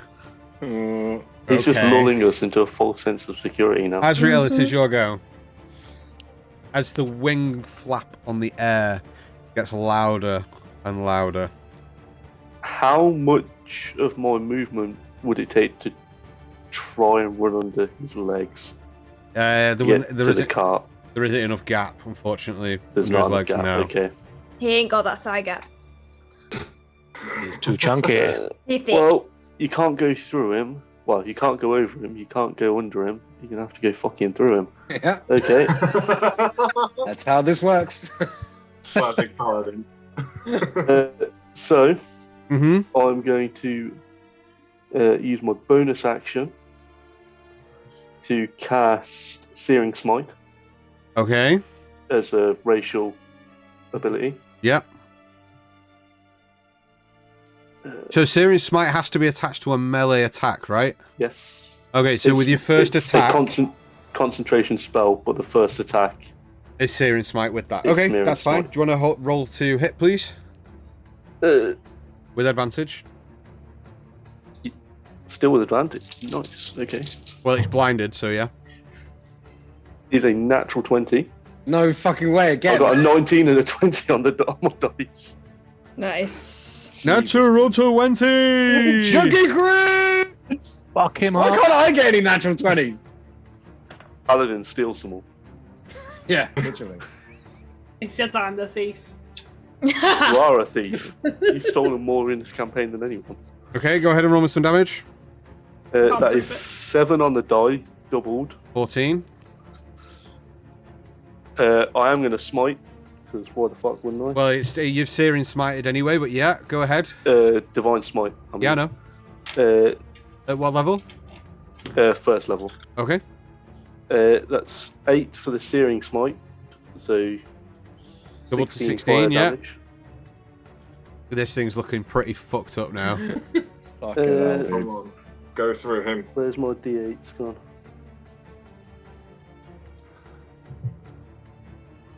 There's a 6 and an 8 for 14 doubled to 28. Okay. And roll me on the crit table, please. Is an 18. UECRs. How do you want to do this? Ah! Describe how you decimate this creature. Literally, you see Azrael sort of look at everyone getting on the cart, realizing that we're fucked. You see his eyes turn black as he sort of draws his hand up the back of the sword as it ignites. Nice. Taking that sword, he just sort of charges through, but spinning as he does so to try and connect with where Jove made the cut in the front of him. Okay. Sort of trying to find that weakness to try and burst through this thing.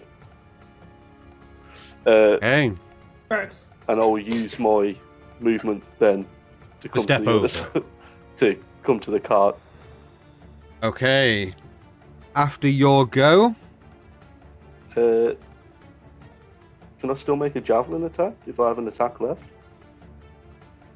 you've got 2 attacks, yeah? Yeah. I thought sorry, no, you've had 2 attacks. I'm sure you have.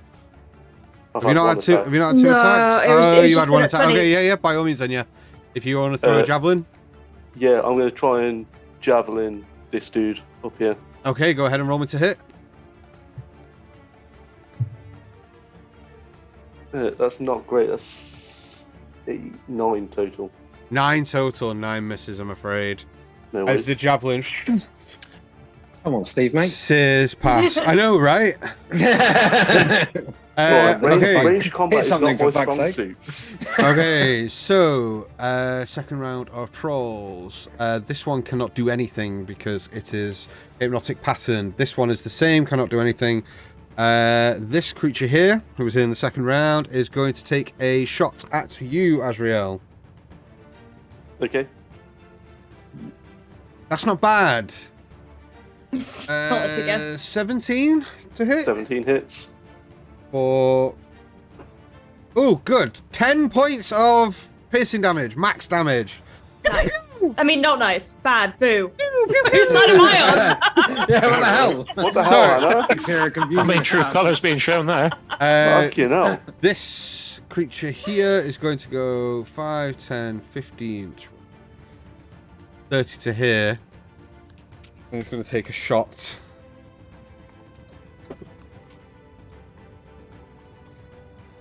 Oh. That's a natural 20. The horse takes 10 more damage. No! Silvery bobs. Fuck you. No, you have to do it before the fucking No, damage. it says when it hits. Mm. So it hit silvery bobs. So before the damage. The result. So before the damage. Yeah, but you said Oh, it you hit, didn't and I was say like, it. Yeah, silvery you didn't bobs. give a chance. Yeah, Yeah. you didn't say a hit, Okay. you just said the damage. Silvery barbs. I will That's roll again. reroll. Yeah. That's fine. Mm. Okay. What's the horse's AC? 10. Yeah, it's hit anyway. That's hit. I another rolled- silvery bobs. I rolled a 7 and it hit. However, it's not crit damage. It still has a chance. Oh no, it doesn't because it's got a plus for it. The horse is dead. Hit the No. silvery bobs. If I can. You can't stack silvery barbs. I'm afraid. I'm not going to have that rule with every single attack. You guys are going silvery barb, silvery barb, silvery barb Silvery barbs. Why until is it there misses. silvery barbs in the shit that hits me? So I forgot I had it. The horse is unfortunately. You see the horse just into its side, and it just buckles and collapses. And that's the back horse, right? So, This just to one here. clarify, are these two random horses and we have Buddy? Or is Buddy... I haven't put Buddy on the map, but Buddy is there as well. Okay. Nobody's hit Buddy yet, so Steve's not gone Super Saiyan. People fuck with Buddy. Things Jove. die. So many problems. So yeah, many and with fires. silvery barbs, you do get the ability to give somebody advantage. Advantage. Don't forget that. Okay, I forgot that, but Clovis gets advantage. Okay. Okay. My turn or anything. Right. So this horse just died, Yep. and it's. Do horses make death saves? No. Are you Can they? sure? Can they? I am Can they? absolutely positive that it won't. No. The horse is dead. Your horse is dead. Well, that's Fucking fucked hell. everything. Right. Okay. Jove, you hear the beating of wings in the sky as you kind of like glance up. These creatures are coming in on your position and fast. The cart that's in the back. What's on that? Is that everything? All your stuff.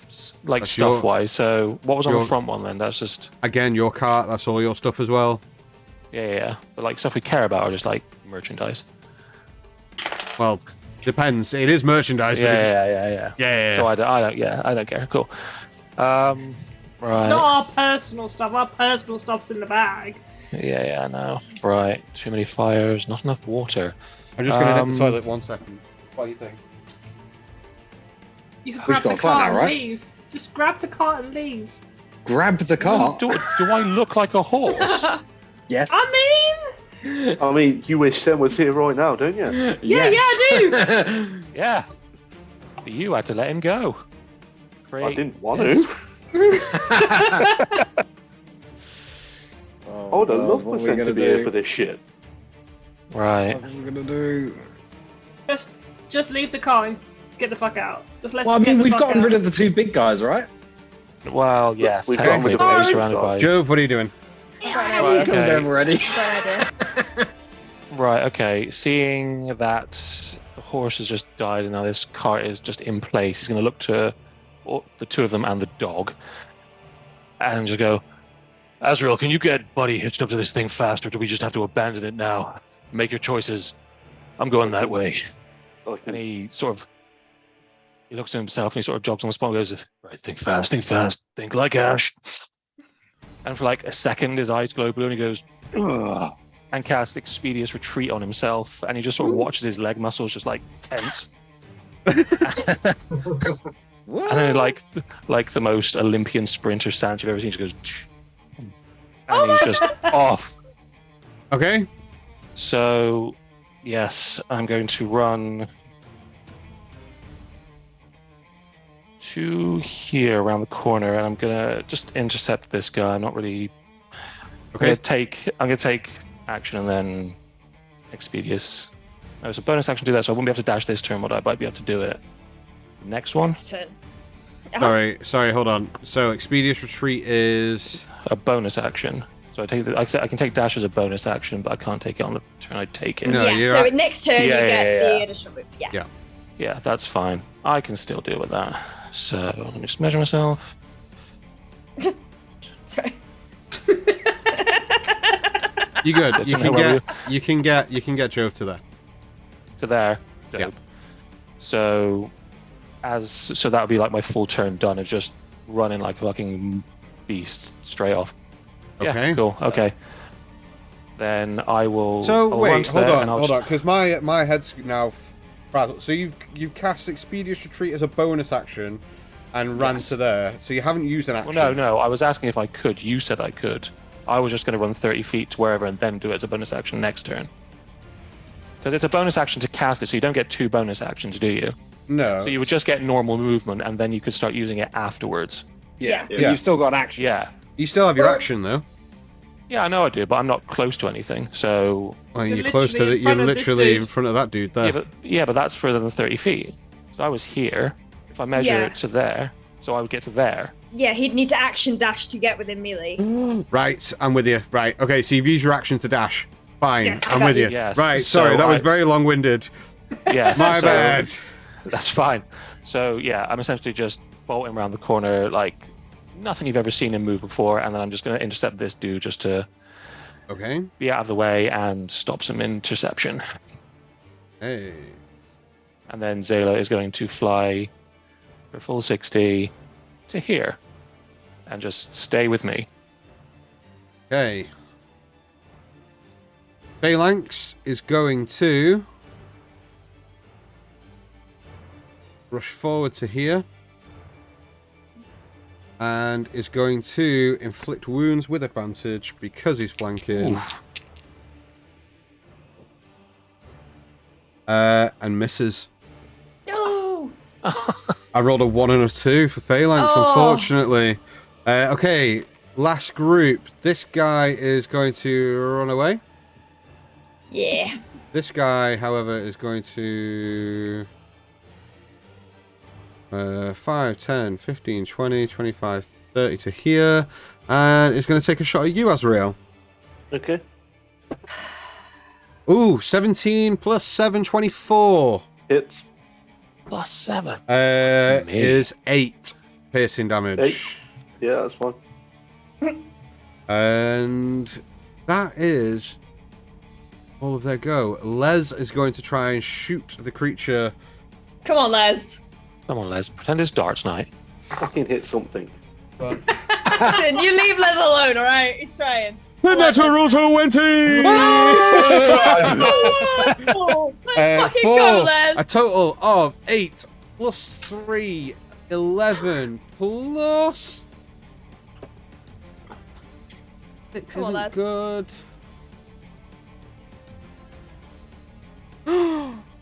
Lucky Strike disarms the foe. You gain a free attack as the enemy stoops to retrieve his weapon. Go on. For an 18 plus something, that's more. 11. Yeah, so this guy's fucked. No, this Les creature coming out of nowhere. This jeez. creature drops dead. Top of the round. Yes. The creature Mm-hmm. see the air. Get within range. Mm-hmm. As you look up and the sun glares your sight as these winged beasts swoop down, you hear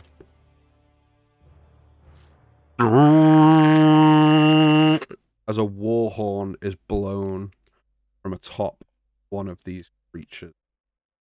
Could be As bad. these giant owls That appear, could be good. swooping hope. down with 3 riders aback these owls. The first one, if I get it out of the right view, swoops down to here. And the creature Oh, he's so cute! the He's so guy cute! on the back with its huge javelin starts cranking attacks out a couple of times into the back of this creature. Will hit He's so cute. And I'm will gonna hit. cry. for What is it? okay, 27 points of damage. Woo! The It's a next shame that one- you guys can't see. This is so fucking adorable. Make it big. Make it big. Do the thing Make where you it make big. it big. Show them. Show them. Show them. Look at it. This next owl sweeps through, tucks its wings, its rider crouching down behind, like on top of it, bringing itself in as it gains momentum, as it swoops through, holds its talons out, dragging its rear talon across the ground and hitting these. Well, potentially hitting these. Yeah, that will definitely hit those. All 3 of these creatures go and start tumbling as it then begins to get on the right layer, as it then begins to take flight again up into this area. These 3 crash into the walls of this here. That one's not well placed here. The third owl swoops down on top here and just hovers as the individual on the back starts loosing arrows at these creatures. 18 will hit. 14 plus will hit, and another 18 plus will hit. These guys getting peppered with arrows. At the top of this round and throughout this round, these creatures are going to start retreating and start racing away. We are out of combat, but as you kind of like gain composure, these riders on top of these owls just picking these fuckers off, but all of these creatures racing away. You're all out of combat. Feathers, friends of yours? I wish. You all... What do you want to do? These guys just chasing these guys off on the back of these winged beasts. So they're not stopping to communicate or anything like that? Not right now. I think we should still move. What's going on? I was just grabbing what's his face? The guy underneath the cart. Laundry, whatever it is. Laundry? Yeah, I'm just gonna grab him by the collar and try to drag him up on top of the cart and be like, "Sit the fuck down, we're leaving." All right. Well, bloody hell. Where do you think we're going? Away. Astriel, get Buddy on that cart, please. I was going to say, where's Buddy? Nearby. Around. Nearby. I just didn't put him on the chilling. map. He's not that far away, though. Yeah, can I Leaning against a wall, get him hooves to the crossed. cart easily? Yeah, it's going to take you a little bit of time, but you should be okay. If it's quicker, I'll sit on top of Buddy, because I'm assuming he's up near the front cart somewhere. Is. In that case... No, so he's around here between the two carts, so he's closest to this heart. Then... Oh, then, yeah, I'll just tell him start to... hooking him up. Okay. As you guys are gathering yourselves, and after these individuals appear to have chased off the would-be foes, this individual lands here. This one here atop this ridge, and this one here. You see, on the back of each of these owls are 3 elven individuals. The one near you, Ash, climbs off the back of this ginormous barn owl, walks over. Ash?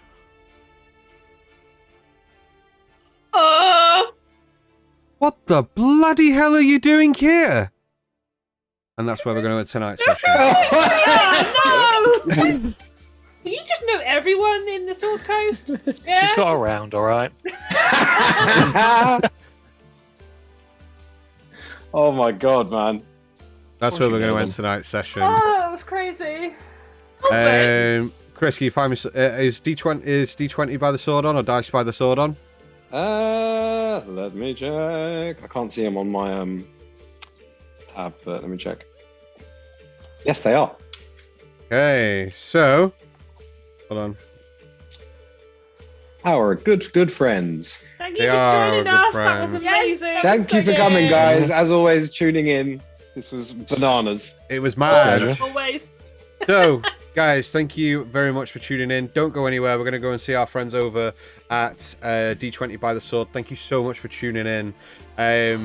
Your support is the reason that we're here. Tune in next week for more of this kind of shenanigans. We love you all. Thanks very much for tuning in. We'll see you later. Bye. Peace. Bye.